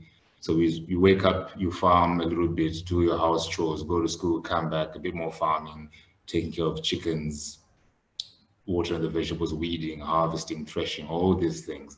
So I grew up in a very urban, rural context, if that makes sense. It felt like I was in the homestead village, but with still all the other sort of modern or city-based standards of living as well. And in that growing up, I always had access to a lot of wild fruits, either on the home property or in the country in general. This very rich country in terms of our natural biodiversity. So it was always amazing to me that we had this reservoir of all these things, and I took it for granted at the time, obviously, because it's normal. But I remember going to school with some of those things, and I went to a nice government school, but it wasn't, it was private school adjacent, shall we say. So there was a lot of ham and cheese sandwiches, a lot of salmon, and a lot of nice, quote unquote, nice things in people's lunchboxes. Whereas I would bring in a lot more of a traditional palate based on my grandmother's food preferences and our gardening style as well. And I remember always feeling ashamed of this identity or this connection to these so-called poverty foods. This is a very common sentiment, right? Anything that's off the continent or that's off Black people is often seen as, you must eat this because you have no other choice. It's out of desperation as opposed to there's value in this thing. And so when I came to university and started cooking a lot more for myself, I found myself exploring other global cuisines and never continental cuisines. So my first love was always like Italian, French cooking, eventually evolving into Asian, Southeast Asian, and finally Eastern Asian, with a bit of South America. And I had always had this global approach to how I cook. And I never did any work regarding the food we have on this continent, even though I was a scientist on this continent in plant biology. And it took until I was now maybe 30, 31. I'd been cooking for all this time. And one day I walked into a Zimbabwean restaurant in Cape Town and I saw some snacks from home. And I remember thinking, how come none of my ice cream flavors reflect this continent, because I've been making ice cream for about 8 years at this point. So I'm really, really well equipped to be an ice cream maker. And I found this sudden gaping hole in my food knowledge. And I realized, actually, I don't know much about this continent in general, except for the foods that I grew up with and the foods specifically from my tribal affiliation. So I'm from a tribe called the Kore people. And if you ask most people, they think in Zimbabwe we have Shona people and we have Ndebele people, but Shona is it's a pejorative. It's a classification system that came up through colonial times to classify all the non-Ndebele people in Zimbabwe. So I'm a Kore, I'm not a Shona person, but for the context of the world, I'm a Shona speaking person. So my food profile regarding the continent was always reflecting my Kore heritage and nothing much else. And it wasn't experimental, it was the same traditional recipes from always. And in that moment I was in that restaurant, I realized not only was I lacking in this engagement with my birthright, I suppose, to these foods and these food technologies and food culture, as I looked around the city and the country, particularly South Africa and Zimbabwe, the things we consider worthwhile, the cuisines we consider important are cuisines not from here. So we have a huge culture of like burgers and pizzas, Italian food, sushi. It's more of like a global experience. And all the food from the continent is then reduced to African food. In the same way we have African print and we have Africa Day, which is something I have complicated feelings about, but different conversation. But I can find South Sicilian food in Cape Town. And I can't find Xhosa food, I can't find Zulu food specifically, I can't find Kore food specifically, I can't find Yoruba food, you know. So it was very intense, jarring moment for me to realize we're all just one homogeny. And then if you engage with what African food means then, what people have on offer at the moment, you realize it's a very generic experience of Africanness that the world has come to expect from us, and that's what we give the world. And there's no room for either developing our own modern takes on these old dishes, but also we haven't fully engaged with our colonial history to realize a lot of these things we consider indigenous or culturally important have origins elsewhere. So maize is huge across the continent. Rice is huge across the continent, right? These are the most consumed grains. And it offends me personally that we aren't championing things like sorghum and teff and millet, and in favor, we favor South American grains, or Central American rather, and Asian grains, which have evolved in very wetland type areas, whereas this continent is quite dry, or certainly my part of the continent is quite dry. So why am I not growing drought-resistant sorghum and drought-resistant millet in this place? Instead, as a scientist, I was making efforts to grow drought-tolerant maize, to grow drought-tolerant sugarcane, and there was this disconnect. And this disconnect is pervasive across the continent, as I see it, and beyond food. It's in our music choices, in our food, even like beyond what we eat, what we choose to cook with. Our ideas of food technology are abandoned in preference. Like if you take like someone's like dumpling steamer from China, that's an old primitive technology and it's got significant value to them and to me. But if I think of my clay pot system in Zimbabwe, it's something I only see as a relic in a museum, or it's something seen for special moments, like a little beer making ceremony. It's never just important and useful, and it's not being constantly developed with the time as well. So to bring it back to the ice cream, the reason I chose to start this ice cream company was I realized a lot of people felt the same way, but also a lot of people weren't even aware that there was this problem. You're so blind to the inadequacies of the system you live in, you don't realize how much you are being taken for granted, how much you're taking yourself for granted. And I started doing these ice cream tasting events where I would feature foods from the continent and foods from Zimbabwe on the menu. And what was amazing was how the people in the food tasting experience themselves became better educators, better ambassadors for what I was trying to say. Because I have a very limited experience of the continent. If I have a Nigerian in the room, they can do a much better job of teaching other people about Nigerian food in this particular context. So I realized if I can bring people to the table, as it were, and facilitate conversation, right? I don't have to be the one educating, right? The ice cream, the food, the menu, the event, whatever is a little trick. Oh, we're gonna have this amazing cultural experience, have some African ice cream. That's not what I'm about. I'm not trying to sell ice cream. The trick is I got you into this room and then now you're at a conference. That's essentially the approach I'm taking with it. So in the same way, when people come to my cafe in Cape Town, people walk in, oh, we're looking for some ice cream. I'm like, oh, great. Where are you from? What do you like? What do you remember from your childhood? And then the ice cream only happens maybe like 5 minutes into the conversation. So it's a very slow and deliberate engagement with the space. You don't just show up and demand your scoop and leave. Some people want that and it's fine. But once you learn the way the space operates, you find people are a lot more, people don't come back for my ice cream. My ice cream is delicious, but that's not why people come back. They come back for themselves. They come back for their identity. They come back because they're recognizing something's not right. And I want to fix it in some way for myself. And they bring their own friends and family and introduce them to their own identities, right?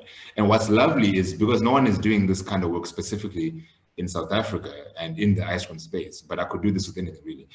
What's lovely about it is I don't repeat flavors on the menu, which forces me to engage more and more with the continent as well. So I make 4 liters of a particular flavor, kelewele, ndongondongo, ndole, nopi, kawa, kumbe, kube, whatever it may be. I have to then make a point of going to research it myself so that when a client walks into the space, I am equipped to educate this person and also ask the right questions to them as well. So if someone whose dish I've made comes in, then I've got an entryway into the conversation with them to ask more probing questions and find out more information. And for me, it's really great because I was never able to do that in my academic context. I was always writing work that was for the academics. Yeah. We're coming to just about a close. So do you want to kind of tell us a little bit in clarity you've expressed to us your strategy around getting people involved in the conversation around these indigenous culinary aspects. And so any final indications, any things that you've really seen since doing your project that you want to share with us as we're coming to a close? Yes, for sure, for sure. For me, I would say, and I think you touched a little bit of that in my introduction. For me is I'm recognizing more and more the fundamental issue I'm trying to address is our compromised collective self-esteem as Africans. That's what I'm trying to address, right? And I'm also recognizing that I can do that. I'm doing my small part, and my ideas of expansion don't involve opening more branches or expanding my empire, shall we say. That for me is a waste of my effort. My ideas of expansion is how do I corrupt everyone else, and that's in quotes. How do I corrupt everyone else who comes into the space to adopt similar sensibilities? So wherever they go, whether it's in digital design, whether it's in fabric print, whether it's in music, accounting, medicine, wherever they go, can they take that same mentality such that we have this collective approach to dealing with 400 plus years of destruction of our histories and our esteem, right? And recognizing that this won't happen in the next 200 years. This is long-term work of which there will be immediate benefits, but the long-term work, none of us here will ever see that outcome, right? And for me, it's like, yeah, the problem is esteem. And for me, the solution is get everybody seeing the problem and trying to address the problem themselves as well, yeah? And people are very responsive to that. People are they're ready for it, yeah. Thank you so much. Thank you so much for sharing with us. And we will probably have more questions coming in later, but I'm not sure if you will be present, but we will keep them and we will share them with you further, because this is a great conversation around cultivating this experience and keeping your traditions alive, but also seeing that there is a problem and seeing that the youth are trying to develop solutions around rejuvenating, cultural things in order to sustain them. So thank you so much for that. Can I just add one thing? Yes, please. Because I'm leaving at 11:45. I've got to go open shop. I'm a one-man team. If you have questions, just put them in the chat and I'll respond to them before I leave. So about 15 minutes before I go, from now until 15 minutes from now. Okay, thank you. Thank you. Up next, we have Ms. Tobega Domo. Ms. Tobega Domo is a 35-year-old Durban-based media practitioner, MC, voiceover artist, and DJ under the alias Ninja X. Domo, excuse me for my pronunciation, developed her career in broadcast journaling through radio stations such as P4 Radio, Kaya FM, Igagasi FM, and Vuma FM before branching out independently to establish Raw Deal Media and to experiment with how she can use her journalistic skill as well as her love for art to bridge the gap between mainstream and street journalism. She currently works as the Youth Development Director at the Pansi Ubuntu Art Museum, where she oversees Ubuntu, thank you, oversees all activities related to Ubuntu, all activities related to young people. She is passionate about Indigenous knowledge systems and has developed Indigenous Games Saturdays to introduce children as young as infants to IKS through play. Welcome. Thank you so much. Greetings to everybody. It's been so interesting the past couple of hours listening to everything that everybody has had to say. I'm not an academic, I'm an artist. So that's why I wore the hat. So I wanted to explain about how artists understand IKS in terms of like how we believe that art can contribute to the whole narrative of the whole conversation. So let me talk about, okay, outside of the fact that I'm a street journalist, I used to practice commercial journalism until I realized that you restricted to many levels on the platform. So I decided to take journalism to where I reside, which is on the street, not like I don't have a place to stay, whatever, but I'm just saying that I'm a street journalist. So I study, and that's how I got to understand IKS in terms of what the people, because I feed from what the people tell me. So let me start with Indigenous Saturdays. So I came up with this concept because, first of all, I'm a mother of twin daughters. They're 12 years old, but 12 years ago, when I birthed them, I was like, I need them to understand certain things outside of art and whatever, and I needed them to understand who they are. So I'm born by a Zulu man and a Xhosa woman. That means that I'm very much South African, but I've got two tribes who made me. So I've got no tribalistic elements about me. I'm just an artist. So as the good doctor introduced me to say that I'm a DJ, I'm a journalist and all those things, I want to dwell on my work at the Pansi Ubuntu Art Museum. So the Pansi Ubuntu Art Museum is an Indigenous culture and knowledge museum.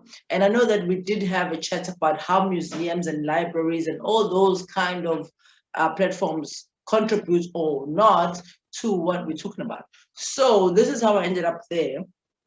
I wanted to work as an artist in a space where I could really, really be me. And on all the radio stations I worked at, because my medium in journalism has been radio.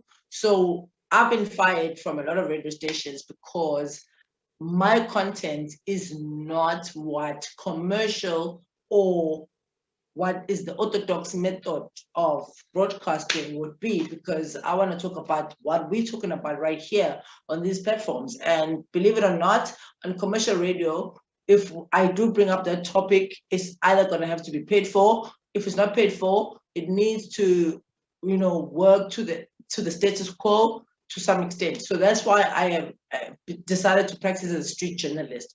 So how I ended up at Party Museum is because it was a museum, and I didn't really believe in the work of the museum, except for the fact that museums preserve culture and what we are doing here. You know what I'm saying? Living culture, arts, and everything that a museum could actually want to preserve. So I ended up there because of the fact that I'm an artist and I do a lot of work in Durban. I'm in Durban, South Africa.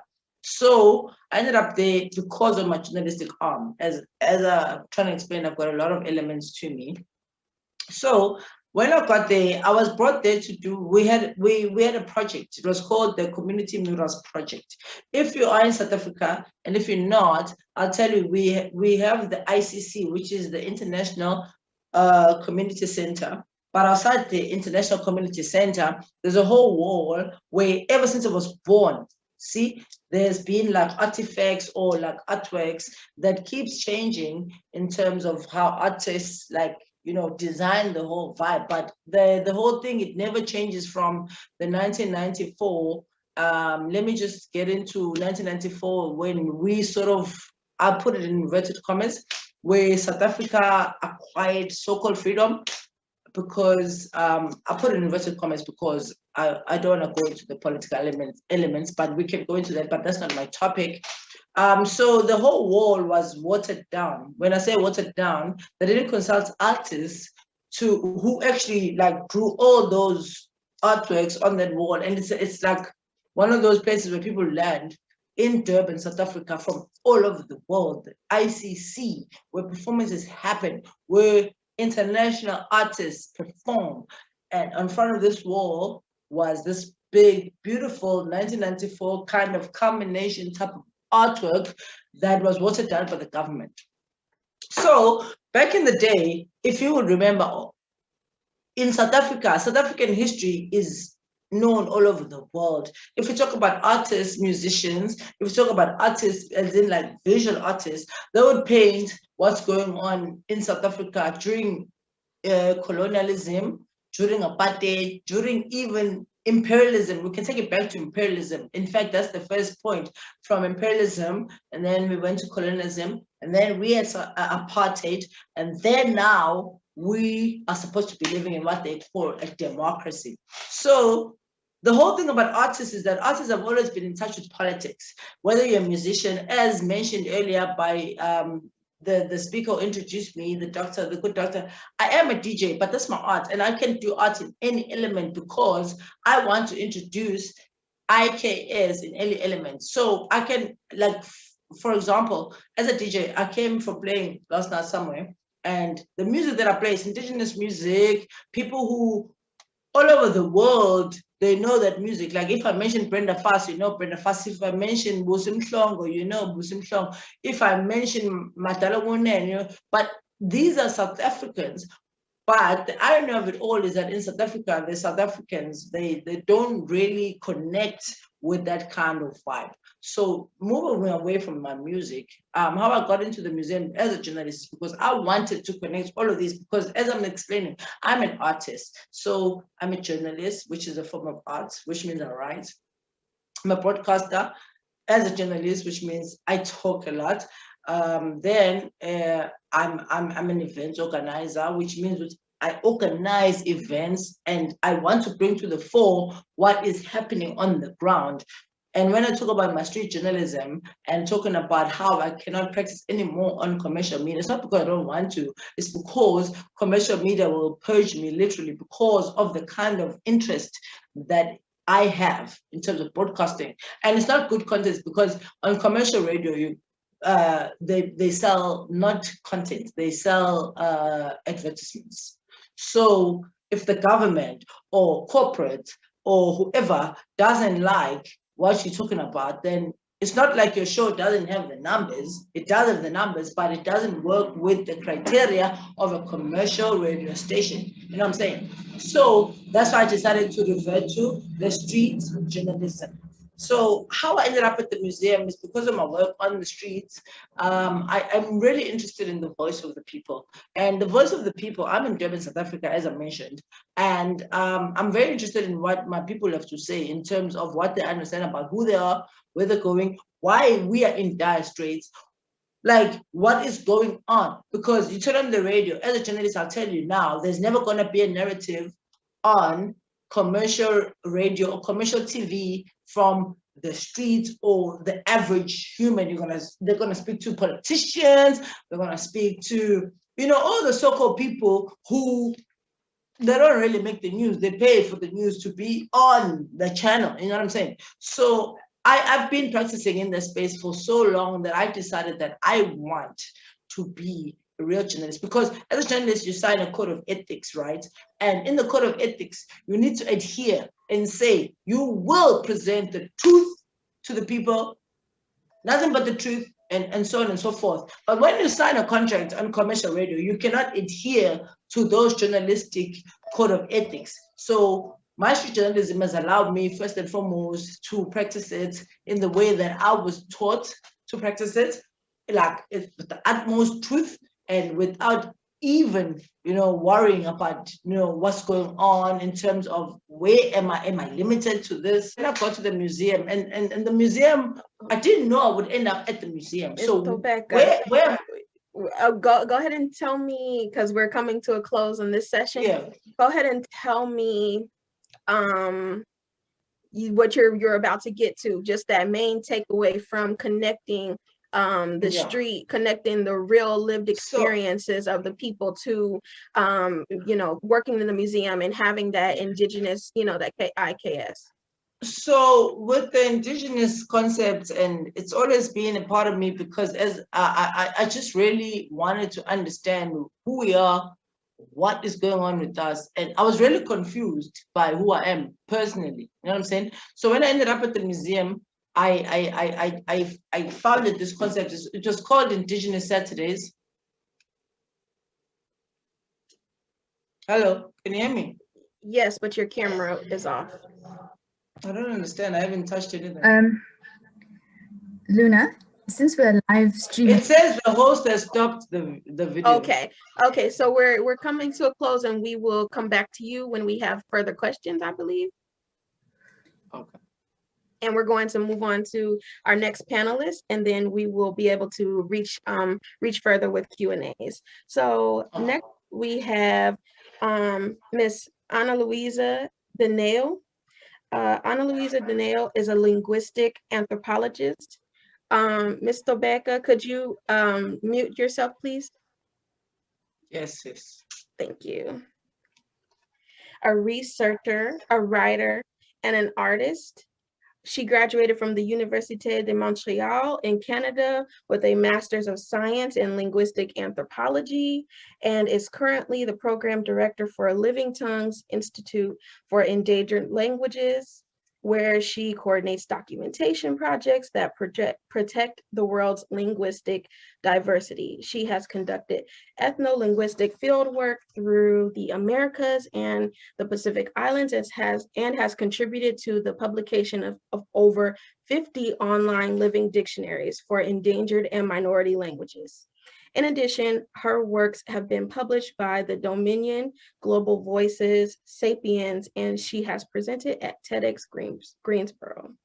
Go ahead, Karen, you can play her video.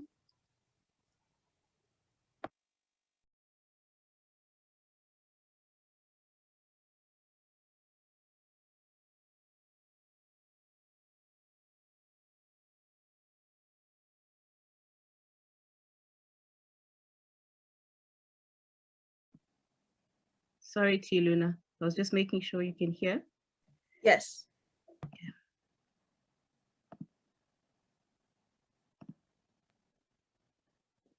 Are we together on the presentation? Yes, ma'am. All right, here we go. Thank you.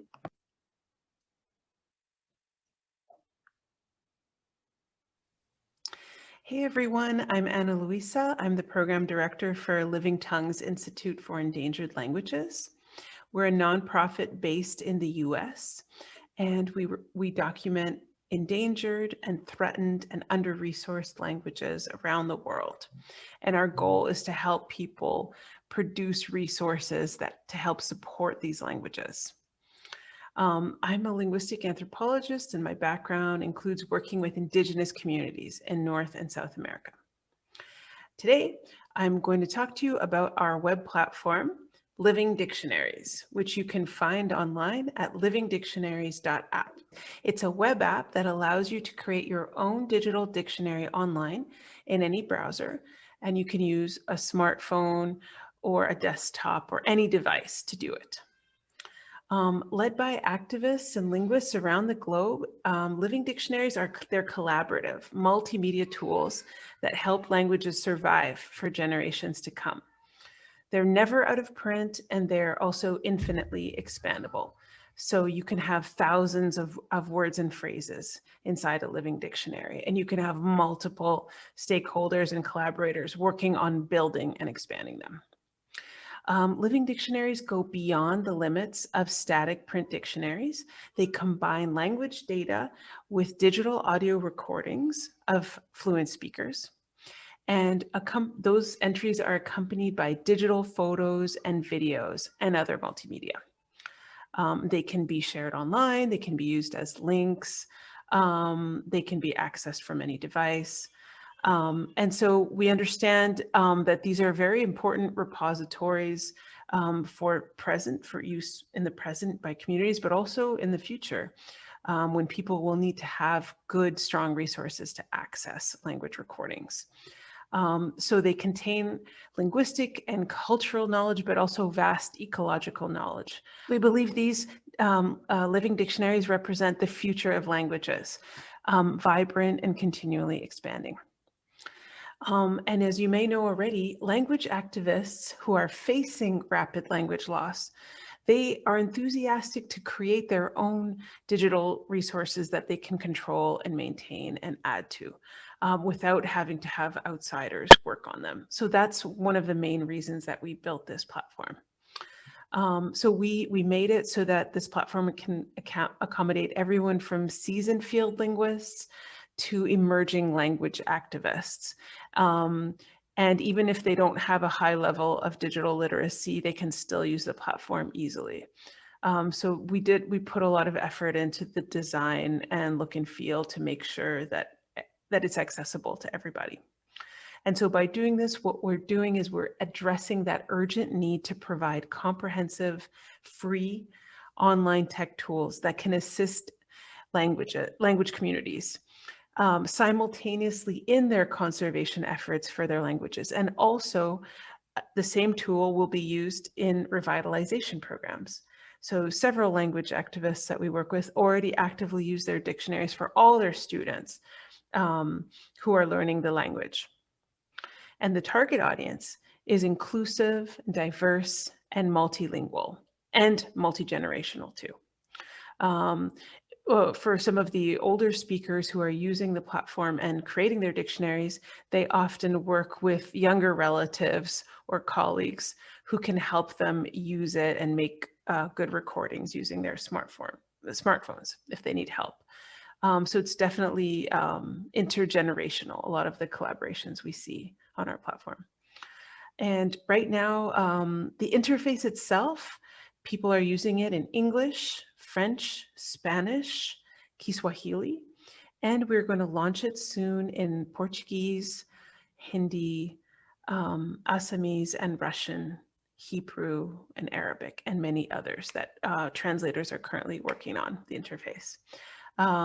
So we're very grateful for all the collaborators and people who are contributing to this global effort. And as for us, who are we at Living Tongues? We've been combined. We have 3 decades of fieldwork experience working with endangered language communities, and we have the skills and methods in place to help people protect and promote and maintain their languages. And we really want to see that democratization of this process and not just have it be a purely academic endeavor. We've been working on refining this software since 2006, so it's gone through many incarnations and iterations. And right now we've got about 120 dictionaries on the platform that are available for public browsing. And there's about 80 more that are set to private because they're in production or just for private community use. So we certainly respect that too. And now I will show you a few examples from the Living Dictionaries platform. So you can see some of them and here's some entries from some of them. So let me just share my screen. All right, so you're looking at livingdictionaries.app. And on the left, we have all the list of dictionaries that are public and available to explore and to listen to words and entries. And here we have a global map where the public dictionaries are available. And I'll show you a few examples. So I'm based in North Carolina in the US, and I work with a local Indigenous community who are reviving the Tutelosiponi language, which is closely related to Monacan. So we are slowly but surely adding words and phrases, and this tool is actively being used by Saponi Native Americans to learn and access the language. It's a language where the last fluent speaker passed away decades ago. And the activists working on this project, led by Dr. Marvin Richardson, are painstakingly reconstructing some of the words and finding others in recordings and in archives. So it truly becomes a living collaborative effort to have this dictionary available to people in their pockets and be able to consult it and find out what it sounds like, so the new generation of speakers can learn it. So that is the word for father. This is the word for hand. So as you can see, there's many recordings, there's many entries, and they're stored here. You can search. We have a robust search engine. We've partnered with Algolia to do the search. And you can see the entries that are accompanied by audio do have this audio icon here, and others don't have audio yet, but they will be recorded soon. And you can search by, looking for a word in English, or you can also use our filters. So you can just look at all the verbs at once, all the entries that have been identified as verbs. You can also search by noun, or in this language, active verbs, numerals, adverbs. We have many different ways of searching. And the entries are also tagged by semantic domains. So for example, if you're learning about body parts, you can just activate the search filter to just show you body parts, features from the earth and geological landscape. And also you can visualize this in different ways. You can see it as a list view, and you can also see it as a table view. So that allows people to view it and also work on the material differently. Now I'll show you an example from a larger dictionary, Gata. Gata is a Munda language spoken in India in tribal communities. And this is a language that we've been working on at Living Tongues for many years. The Living Dictionary currently has over 6,000 entries. And a lot of the entries are related to species. So for example, if you just want to learn about plants, you could refine by plants, trees, and other vegetation and get a very long list of all the different plant species that are located in Gata surroundings. You can also view those as a gallery. So when the entries are accompanied by images, you can look at them as a gallery. So it becomes a really a beautiful and vivid way to see the contents of the dictionary. So you can go back to list view here. You can deactivate plants, and you can search by animals as well. So here you see a list view of animals. You can change that to table view to see them in a spreadsheet, and then you can also see them in the gallery. So it just shows the ones with images. And to show you how our language interface works, if you click on language, you can switch to Spanish, for example. Now you see the whole surrounding interface, including all the search filters translated into Spanish. You can also see it in French, Kiswahili, or Russian, for example. Let's go to Kiswahili. So now you see the whole thing with regards to the toolbars and the top toolbar and all of the different ways of searching. The search filters are also translated. So that just shows you an overview of how this works. A lot of people come to us with many different types of questions regarding living dictionaries. For example, how would people create a dictionary with existing data? So here's one from the Nasa UA community. They're an indigenous community in Colombia in South America, and they already had a lot of data that they wanted to import. So we have a spreadsheet template that we can share with communities. And once they entered their data into a spreadsheet, then we can easily import it into the living dictionaries. So once again, you can search by various filters. And this is an example of, a lot of previous data and work had been done already, and then we were easily able to integrate this. Some of the other common questions that we get from communities include, how do we accommodate dialects? So what we do is we tell people to evaluate how they want their project to look, if they want a dictionary to have just one dialect or multiple dialects. So we have both on the platform. We can have, if everyone wants their resources in one, then we can have a language where you have multiple dialects and the entries are tagged with the different dialects. Or you could create a living dictionary just with one for each dialect. Other important questions that we often get include how to export, because obviously users now and in the future will want to be able to export this data and be able to use it for other research purposes, community purposes. So we will soon have an export feature where people can download all their audio and their data easily on the platform. We're also happy to address a lot of other questions. So for example, I'll show you how you can easily reach us. We have a contact us button that we receive questions every day from people about their dictionaries or how to get started. We also have a really handy frequently asked questions section where this addresses a lot of the common questions that come up. How do I make a new entry? How do I record audio? How do I add images? So we have in-depth explanation for all of those things.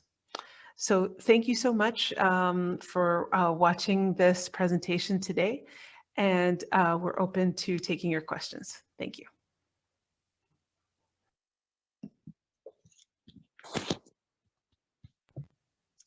Okay, thank you so much. And that is livingdictionaries.app. So we will go with questions with Ana Luisa after we complete with our final panelist.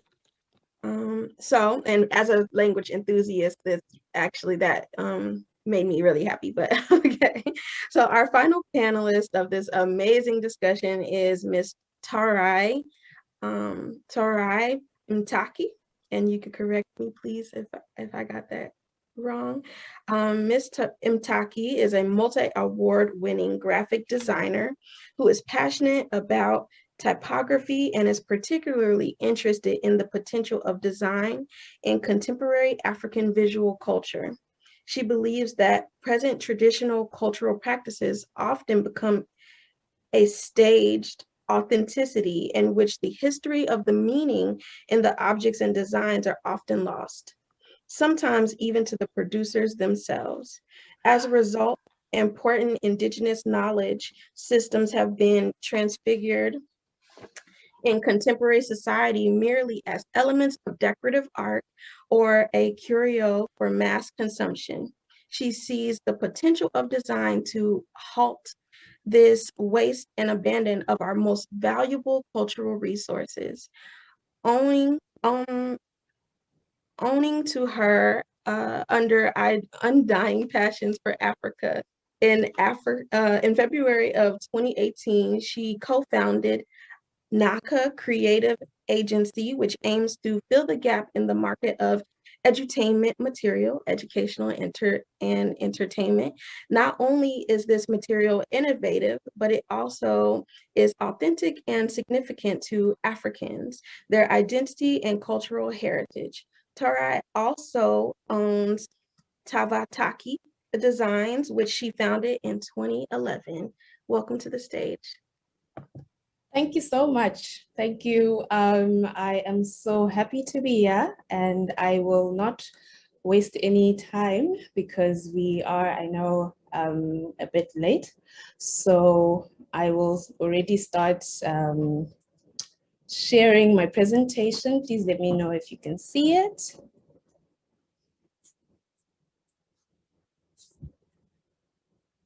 Yes, we can.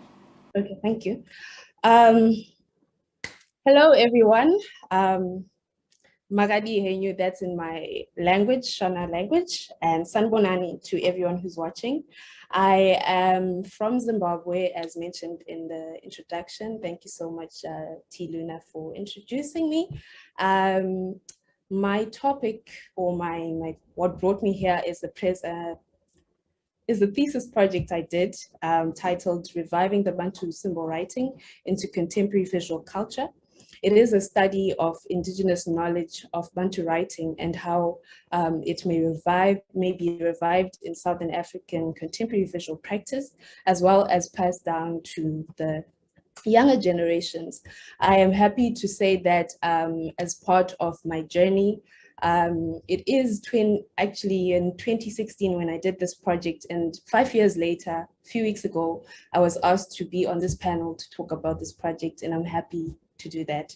So basically, my name is Tarai, like I said, and it means talk. I'm talking to you. And so basically, I am a creative designer and I am a social media marketer. I am the owner of Tavatake Design. I know people, they find it difficult to pronounce Tavatake. It's a combination of my name's Taurai Valerie Mutake, that's Tavatake. And I'm also the owner of, now founder of NACA Creative Agency, which is something that came about after I did this project. And I am a member of the Pan-African Design Institute, and I'm happy that the family is watching. I'm also a board member of the Graphic Designers Zimbabwe.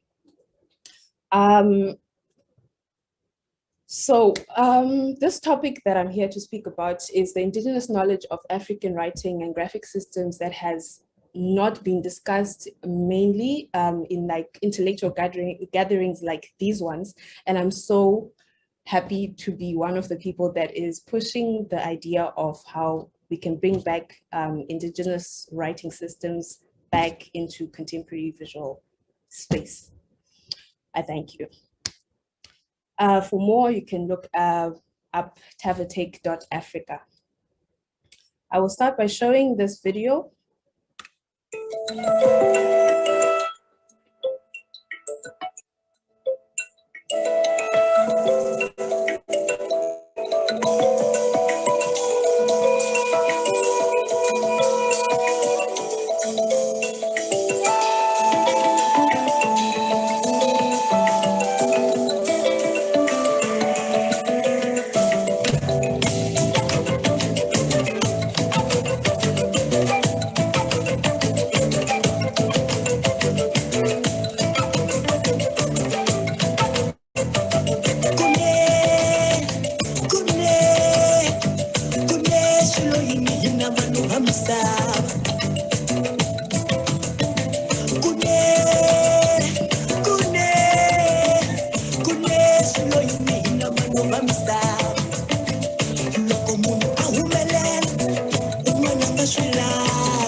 Okay, so that video basically summarizes what I'm here to talk about. I am glad to also say that my mentor is here. And my other mentor also in this picture is here watching me talk about this and how I came about this project. It is when I was watching Professor Saki Mafundikwa's TED talk that says that us young Africans we were looking for inspiration from outside, and we are not really taking time to think about when we're designing, who am I doing it for? Who am I designing for? What am I considering? And it is this quote where it says, it is also time that designers in Africa should look, apologies, I need to move the screen. I don't want to misquote my mentor here. Okay. It is also time that designers in Africa stop looking outside. They have been looking outward for a long time, yet what they were looking for has been right there within grasp, right within them. And it is true that, with that being said, this quote also by Marcus Garvey says that a people without the knowledge of their past, history, origin, and culture is like a tree without roots. And it was all this that then inspired me to then talk about this project that we have today that I have outlined. So basically I did write a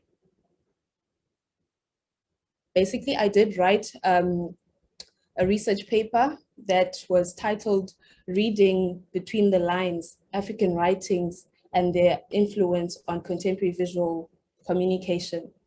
And also the book that's part of this package, and then the board game that you saw in the video. So the overview, I will start with tracing, or this is how I went about coming up with this project. Tracing our roots, the origin, expansion of our languages, visual symbolism, and then at the present, I did a catalog of Bantu writing, and I'm trying to do it to revive for our future generations.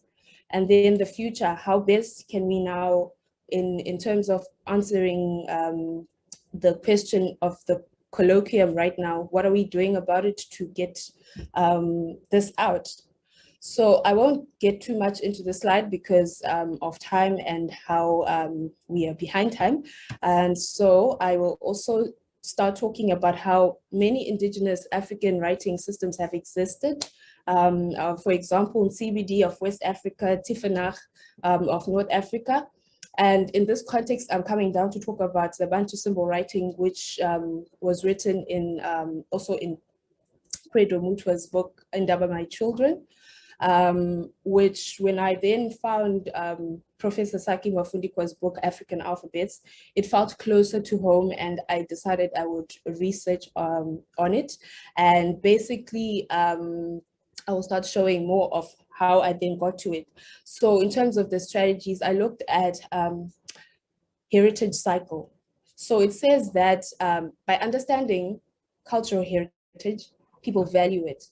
And then after valuing it, you then want people to care for it.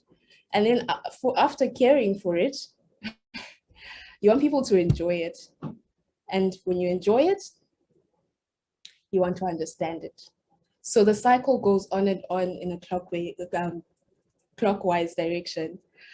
So I then decided, okay, this for me was closer to home, and this is what I was going to work on and start researching on and mapping a way forward in terms of what this project was to come out and be. And I started sort of like a sketchbook and notebook where I was writing and drawing all these things that would inspire me. On the top right, you would see the Sankofa, return and get it. So I was doing it as part of how I wanted to get to what I was getting at. And so to introduce you to the Bantu symbol writing, it is, so Bantu is a word that means people. In other languages, we would say Vanu in Shona, Abantu in another language.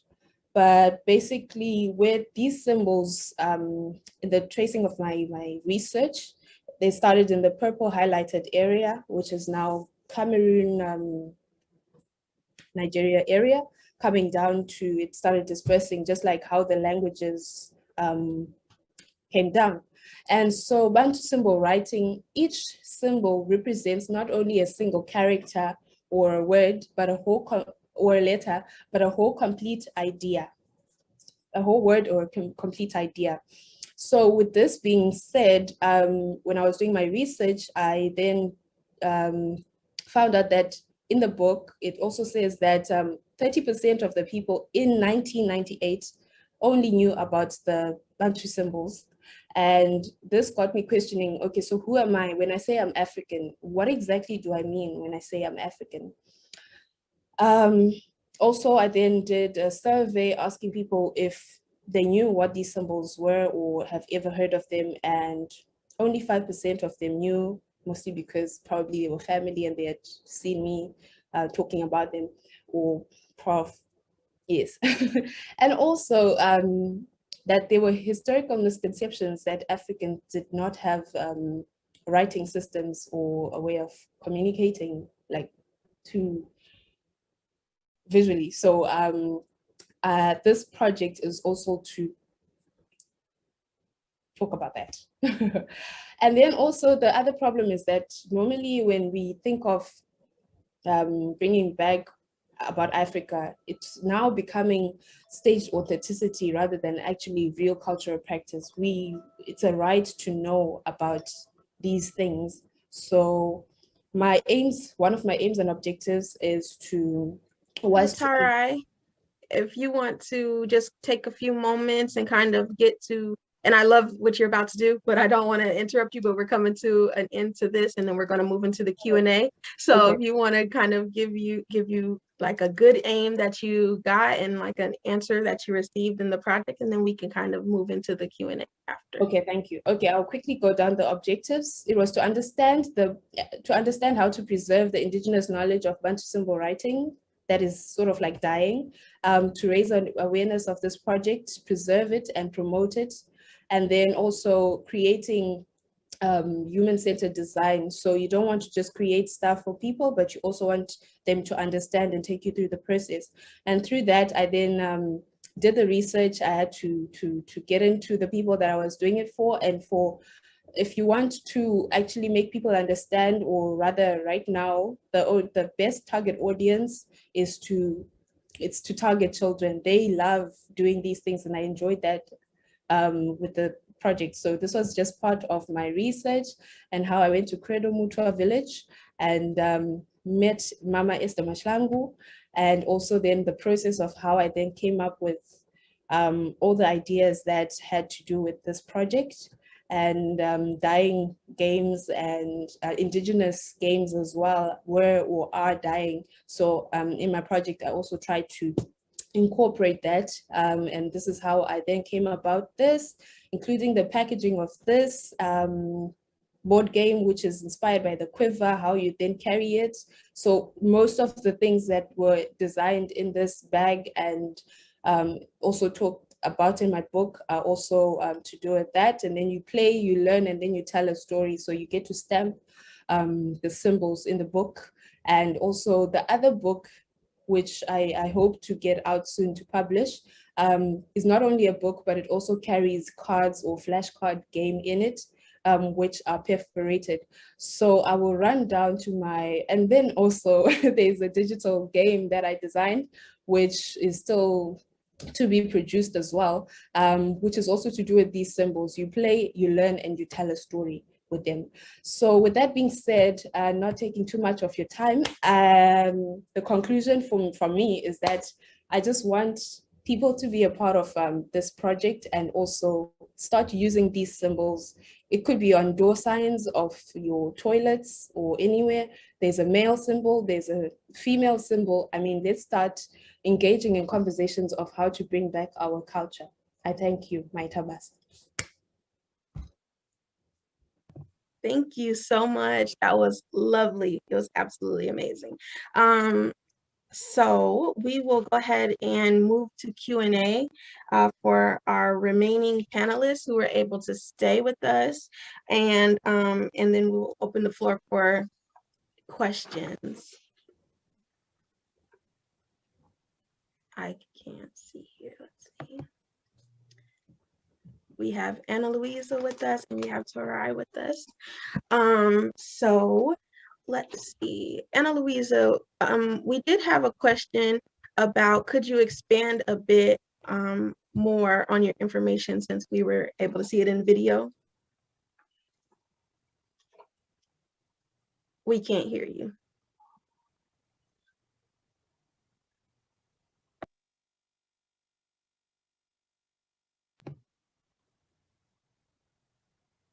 No. Okay, now it should be working. Okay. Sorry yes. about that. Sorry. No problem. Yeah, so sorry about that. There were some technical glitches on the video where there was like black squares blocking like important information. So that was definitely not intentional. I encourage people to visit our app. It's on you can find it at any browser, livingdictionaries.app. And our goal with it really is to accommodate, really it's a global effort to accommodate all regions of the world. So I know I explained it in English, we're doing this, you know, if you think from a meta perspective, we're doing all of this in English, so it's very English centric. And the app from my presentation does look very English centric, but we've actually designed it to be used with many different languages. For example, a lot of my colleagues in Latin America, they're not proficient in English, so they can use all the resources in Spanish. And we're in conversations with some of them to develop the interface of the dictionary also in Indigenous languages. So not just the data, the metadata and the content in the language, but also have the whole interface eventually work in those languages as well. So that's just, you know, a lot of translation effort going into that too. But we really hope to see it as a part of this process of decolonization that I think all of our presentations touched on. You know, we really want people to be able to connect with their language in an easy way and not have to go through lots of steps and bureaucracy to be able to do it. So that was the reason why we created this resource, and we continue refining it. And just a word of, I guess I'm so inspired by all the artists and the researchers on this conference. It's really amazing to see all the angles that people are approaching these issues. So yeah, I just want to acknowledge, you know, whether it's dictionaries or ice cream or, you know, art and social practice or creating symbol systems, you know, we're all sort of contributing in our own small way. And I just want to leave that thought with the people who are on this call right now that, you know, us at Living Tongues, we're a very small team, but we're trying to do this global effort. And you can do this in your own regions and your own personal practices as well. Thank you. Thank you so much. So Tara, could you share your research experience? How easy or difficult was it to resource authentic information? Okay, thank you. To answer the question, to be honest, it wasn't as easy to get this information. I think in my presentation, I showed a picture of myself at the WITS Museum, WITS Origin Center. I went there with the hope of finding information about the Bantu symbol writing, and unfortunately and for me to find information whereas to find this information, I struggled a little, and then I hoped to go visit Ubaba Credu Mutwa, but at that time, unfortunately, he wasn't feeling well, and so I couldn't visit him to get information from him directly as well. But from like Professor Mafundikwa and his experience as well, that helped me get the information that I also needed, and visiting places like the Credo Mutual village, for example, as well. Umama Esther Mashlangu at her village, that helped in terms of getting the information that I needed, although I know there could be, or there is more out there, but it's just that it's not so easy to find because it's something that's close to sort of dying, as we are saying that it's becoming more of art than a real cultural practice or real cultural practice. So we're losing the real meaning behind it, where it's becoming more of art than how it was a way of communicating. So yeah, I hope that answers your question.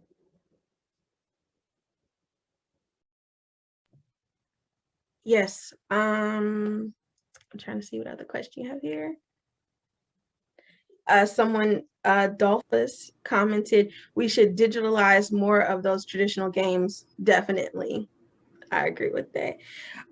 So for Ana Luisa, did you have any major conflicts coming into doing your research and getting those Indigenous languages and translating them in multiple languages, otherwise, anything like that?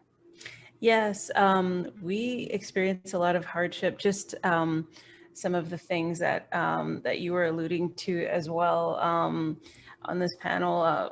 We work with a lot of elderly speakers. So, you know, if they're not feeling well or if they don't want to participate, you know, we have to work on their own schedule too. And so we really have to be cognizant that these are long-term projects. And that they require time and commitment and trust between the people who are building these projects. And they're not perfect, they're messy sometimes, and we acknowledge that. So for example, some of the projects I've worked on, I showed an example in my presentation from the Tutelo Saponi Living Dictionary. So that that language is being revived from archives, and the tribe itself has not been able to get federal recognition from the US, and they're working very hard to get that. So all of these little pieces of the puzzle contribute to everything that they're looking to accomplish, you know, in their community's needs. Language is always just one part of that puzzle. And there's so much more, you know, reclaiming of like textiles and food and art and just having, you know, legal recognition. So we're very aware of those things. And when I would visit that community, you know, I would drive up and some people would come to be like, are you here to help us for federal recognition? And I'd be like, no, sorry, but I'm here for the language, you know? And when I worked in South America a lot, I felt that it was a personal, all of this work was very personal to me too. As on my mother's side, I'm descended from Quechua and Aymara indigenous groups. And so even though my family doesn't embrace that part of our culture, I felt just like so many of the other speakers alluded to this, there was something is missing, like the roots of the tree are missing, you know? And so as I've been doing this work over the years, I've tried to be aware of the fact that I'm doing something for present generations and for future generations, but also for myself, and trying to understand and document that process within myself, because as scholars, we shouldn't just take our own emotions and dreams and realities out of this equation too. We learn as we go along, and we see how we can be more present and more authentic in our work.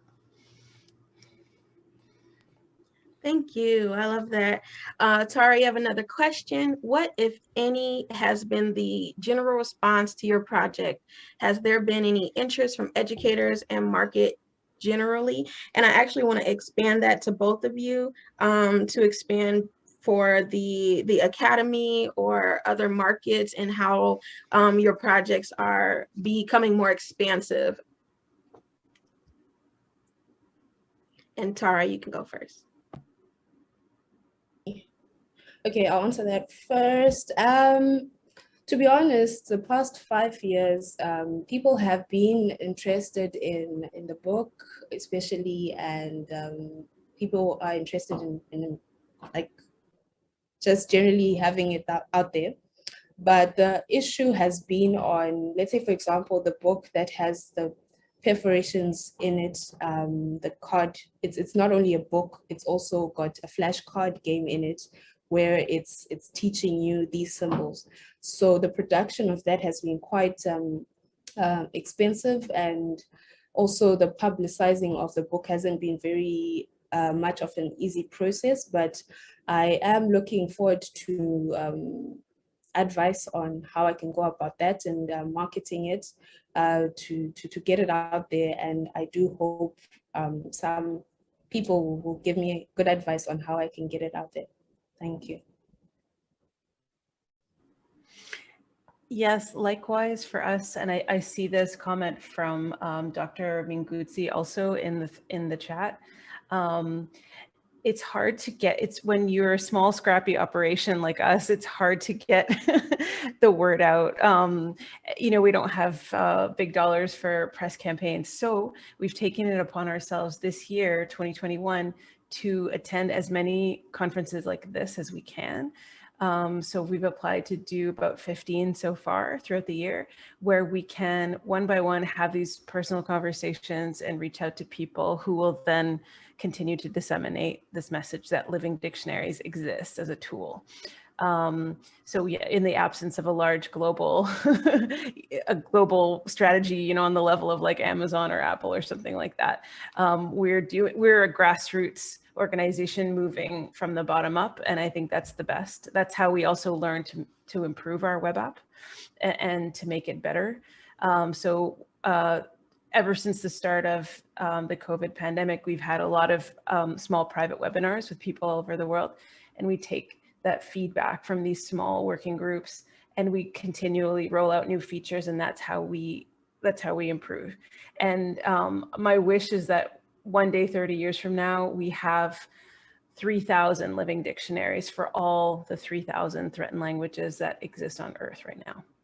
That's our goal for 30 years from now. Beautiful. And I want to make one last question, and then I want to make a comment and observation that I noticed. How can Indigenous knowledge holders and practitioners make use of and find relevance in your knowledge initiative? And I want to also say, how can I definitely see their purpose in finding purpose in it, but what I would say, what advantages are you seeing in them utilizing your projects? Also, how can they assist in the expansion of your individual projects? Whoever wants to go.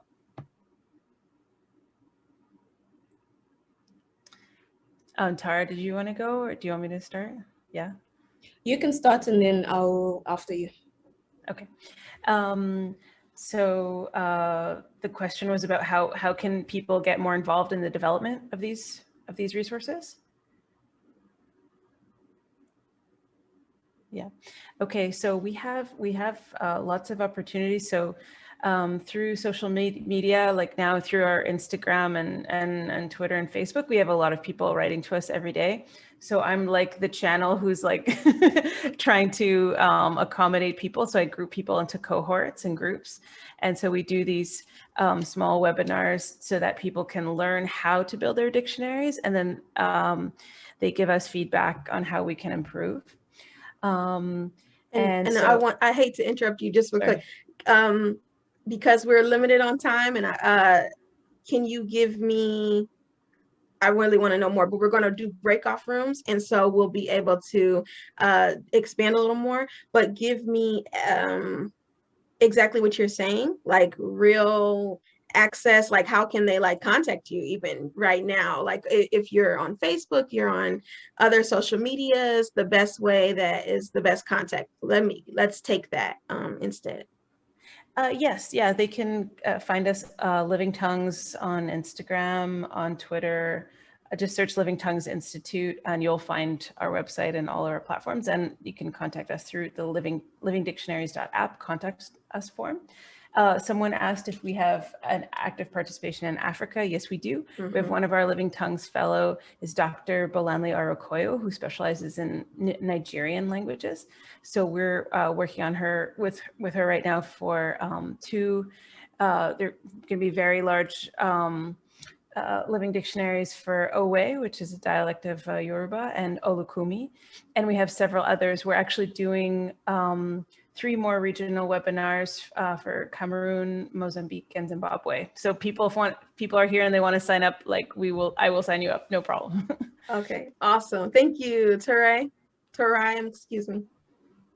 Okay, so basically, firstly, I would love this project rather to be part of the curriculum in the primary school, where yes, children can be coloring in color books, but maybe let the symbols that they're coloring be about the Bantu symbols, so that they start knowing them from a beginning, well, from a very young age. And also in terms of color, knowing what each color means, because in Africa we have different color meanings, which was also part of the book. But to get hold of me and to know more about these, you can contact me on the contact form on my website, tavatake.africa. And also I'm on Facebook. There is a page for specifically the project itself. It's called Madimi, the Bantu symbol writing. And also on Twitter, I'm there on Tavatake1, and Instagram, I have a page called Tavatake Designs, where I'm talking about my design journey. Thank you. Absolutely beautiful. Thank you. That is amazing. So one takeaway I want to say before we break off is that what I've noticed here, especially what Tarai had broke down, was the heritage cycle, which is phenomenal. And what I've noticed is that these strategies that you all have created and systems that you've been building from the ground up are created as a sense of self-discovery and preservation. And I think it really is a wonderful creative link that has been the overarching question of how IKS can be sustained throughout time and history and utilizing technology. So thank you. Thank you so much for having us. Thank you to our amazing panelists. T. Luna, thank you for moderating that so beautifully as well. As I've expressed, we're all just trying to catch our breath in terms of all the information that's flowing into our heads over yesterday and today. And what we had wanted to do through the breakaway sessions is just kind of allow ourselves to also slow down and be able to do that. So what I am going to ask everybody to do, I haven't put my video on so you don't get distracted by how beautiful I am. And what we're going to do now is just reference the chat, please. And I'm going to walk you back to the links that have been shared by Shakila Thakuprasad. So our intention behind these breakaway rooms is that we didn't want to just have a gathering of people presenting their ideas and they kind of shut off the computer and walk away. We're developing an initiative, we're developing a platform, and this is an opportunity for us to build that network, to build those partnerships, and to build it with all understanding what our role is within those platforms and within those initiatives. So how are you coming in from whichever perspective you are speaking from? And so for Breakaway Room 1 and Breakaway Room 2, we are going to have a set of questions that we're responding to, be it through raising your hand in the actual session or typing in the chat, just so we can get a few responses in terms of how are we going forward in either the near or, near future, in terms of how are we carrying this idea forward from our respective spaces. Breakaway Room 1 is going to be led by Keithan, who moderated yesterday, and myself. Breakaway Room 2 will be led by T. Luna, as well as Dr. Chinsami. There's absolutely nothing different between the two rooms. We're just trying to give enough space for people to split themselves up.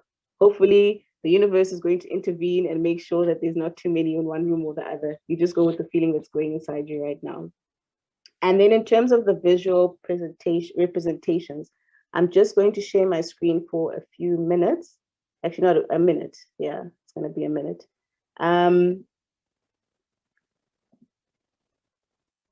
So this is what we had wanted to precede the visual representations with. Can everybody see? It is white. Is it supposed It to is be just white? white. Okay, so I'm going to read to this white screen because it's helping me to be able to see. But what we had done is we picked up that there's content out there that already reflects this concept that we're speaking of. Even the fact that you have all been able to flow into what we're speaking about is just evidence that it's not necessarily a new idea, but we're just trying to develop the language around what we're trying to say. And so we had put together a set of videos for you to be able to see this IKS-based knowledge life cycle in action. And it communicates that knowledge is holistic, that knowledge is communal, it's multi-transdisciplinary, that integrates tacit and explicit knowledge, that it reflects a symbiotic relationship with the natural environment, that the knowledge is curated through social, cultural, and spiritual protocols, that the roles and responsibilities in knowledge creation are divided according to age group, gender, and social and marital status. So we had found videos that specifically speak to what we were trying to articulate. So what we're doing with Breakaway Room 3, and I'll stop share here so we can go back to my lovely face.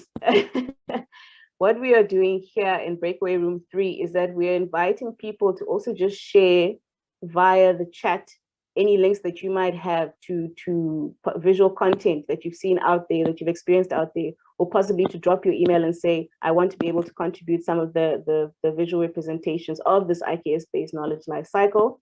And in that way, we're going to start collecting these examples that we can then spread out far and wide, because again, yeah, sometimes some of us use words, some of us use pictures, some of us use, multiple ways in which to communicate these ideas. And then the last thing is, once you're in your breakaway rooms, we're going to have very lively discussions.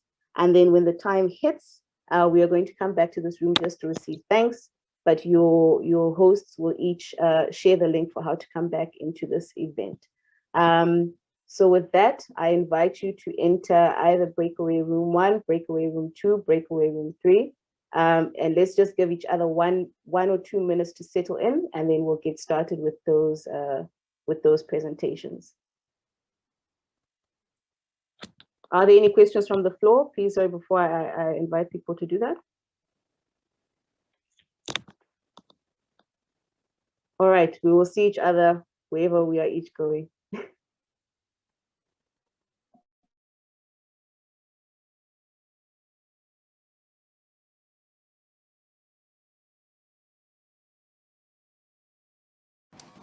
Everybody will use the original link to come back to this room, right?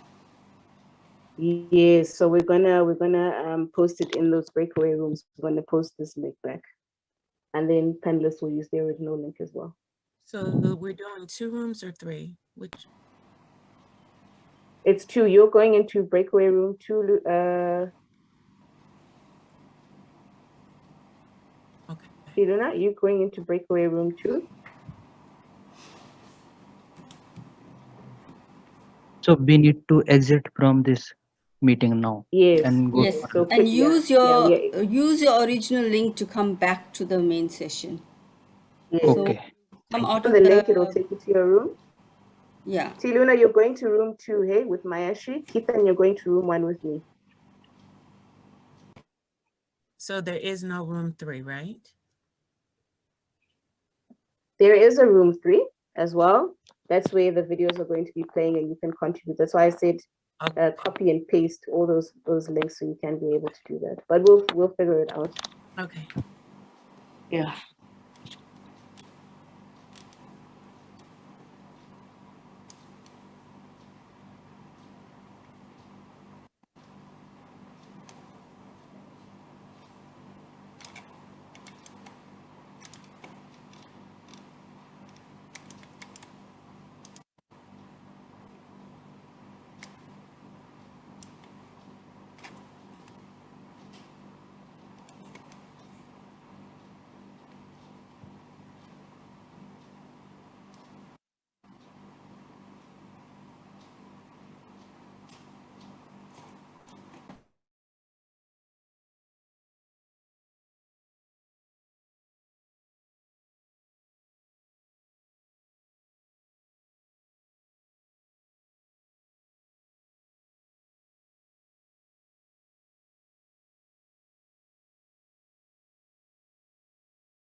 Hello, Sakila. Yes. Yeah, I am opening the link one, but it's saying that the host is having another meeting. So I'm not able to join that. Okay, let me just ask him what's going on. Just Who give is me a the second. host there? Yeah, there's somebody else who's the host there. And I'm back because it asked lots of login and what. And it's Signing asking me in also, and Professor. passwords and names and birth dates and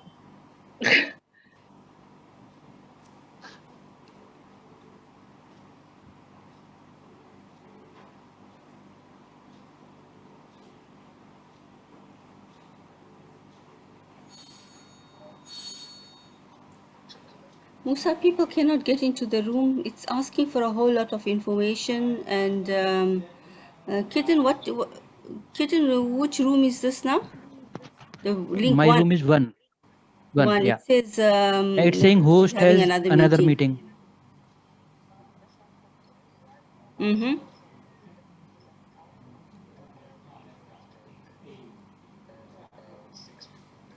You have people there already. And you in room one.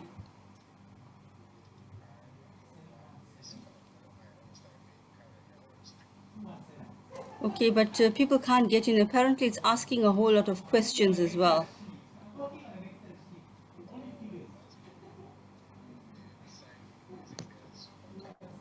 Or people that don't have Zoom accounts. Okay, can you open that room up instead of putting any clauses there?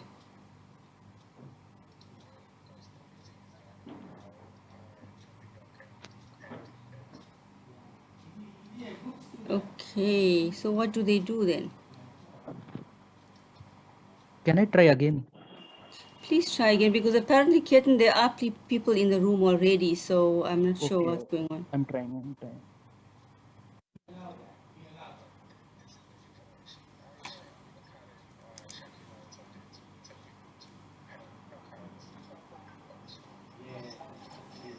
Professor Heike, do you have a Zoom account?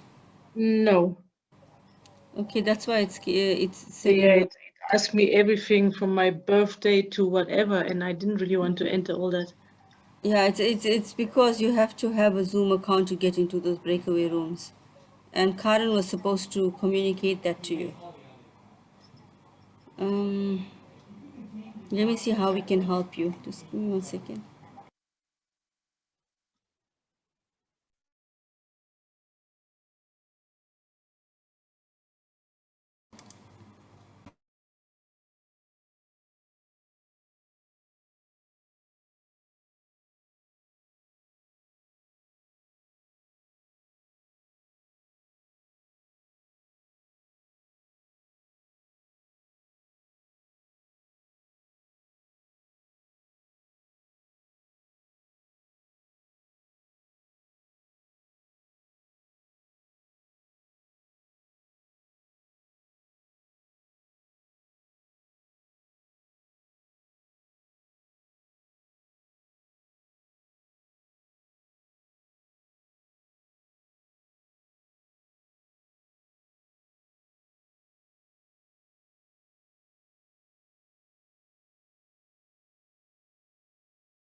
Hello.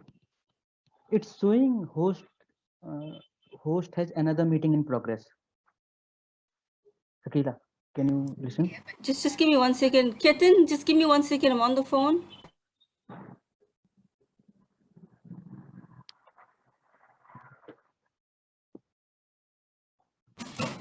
Sorry, Ketan. There are a lot of people in that room already, so I'm not sure why you're not able to get in. Can you share the link again? I'll send it to you now. You want to go into room 1, right? Yes.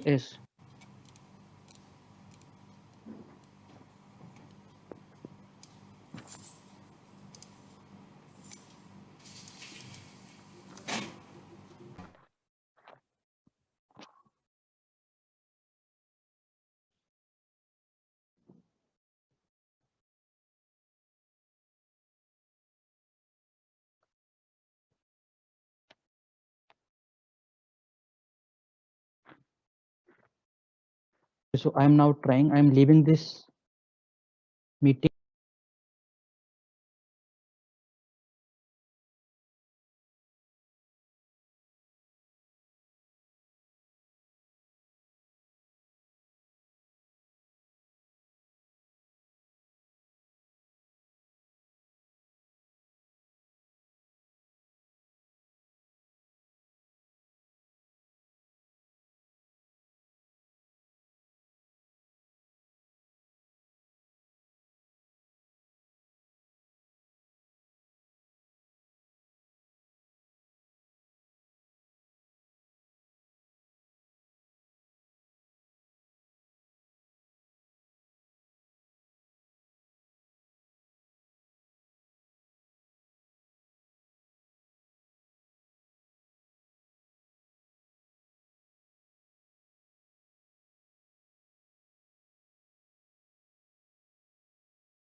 Hello, Magda.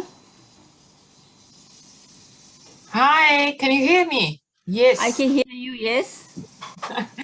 Hi, thank you very much. Sorry, I tried to to join the one of the rooms, and it's, you know, I had some difficulties, but I'm here.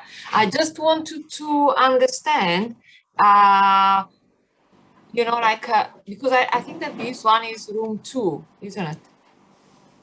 This one is the main room. It's a pre. Oh, okay. Okay, and when we supposed to? I mean, is it there is a conversation how the meeting will proceed? Okay, there are breakaway rooms at the moment. That's for an hour, and then everybody will come into this venue. Okay, so I posted the links on the chat. If you look at it.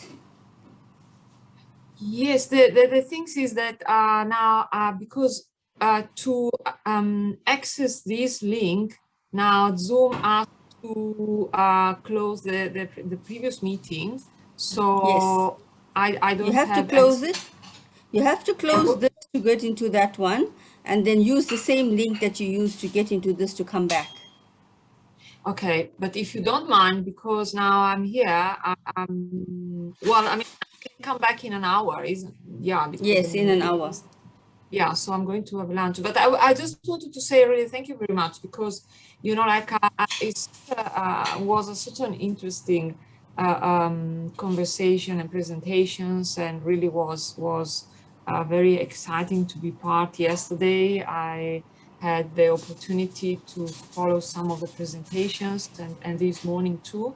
So, and it's very exciting what is happening. So I'm also myself working with the Khoisan people here. I'm working at the Nelson Mandela University in with the Khoisan people. So we are busy doing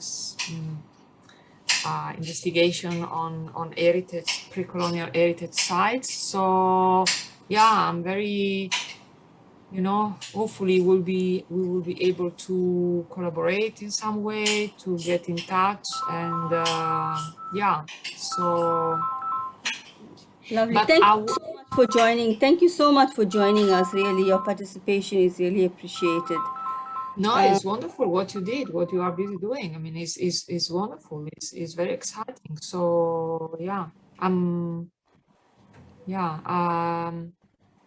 I think that now I leave you to have your lunch, and Yes, because I mean, actually, you know, it's very intense, so very tiring. Yeah, being, yeah, you it know, is. It is. following internet, you know, this strange world that we are in. But we will see, yeah, in an hour, and hopefully. Lovely. I'll see you in an hour. Thank you. Okay, thank you. Thank you so Thank you much. so much. Thank you. Thank you Really very much. appreciate it. Thanks.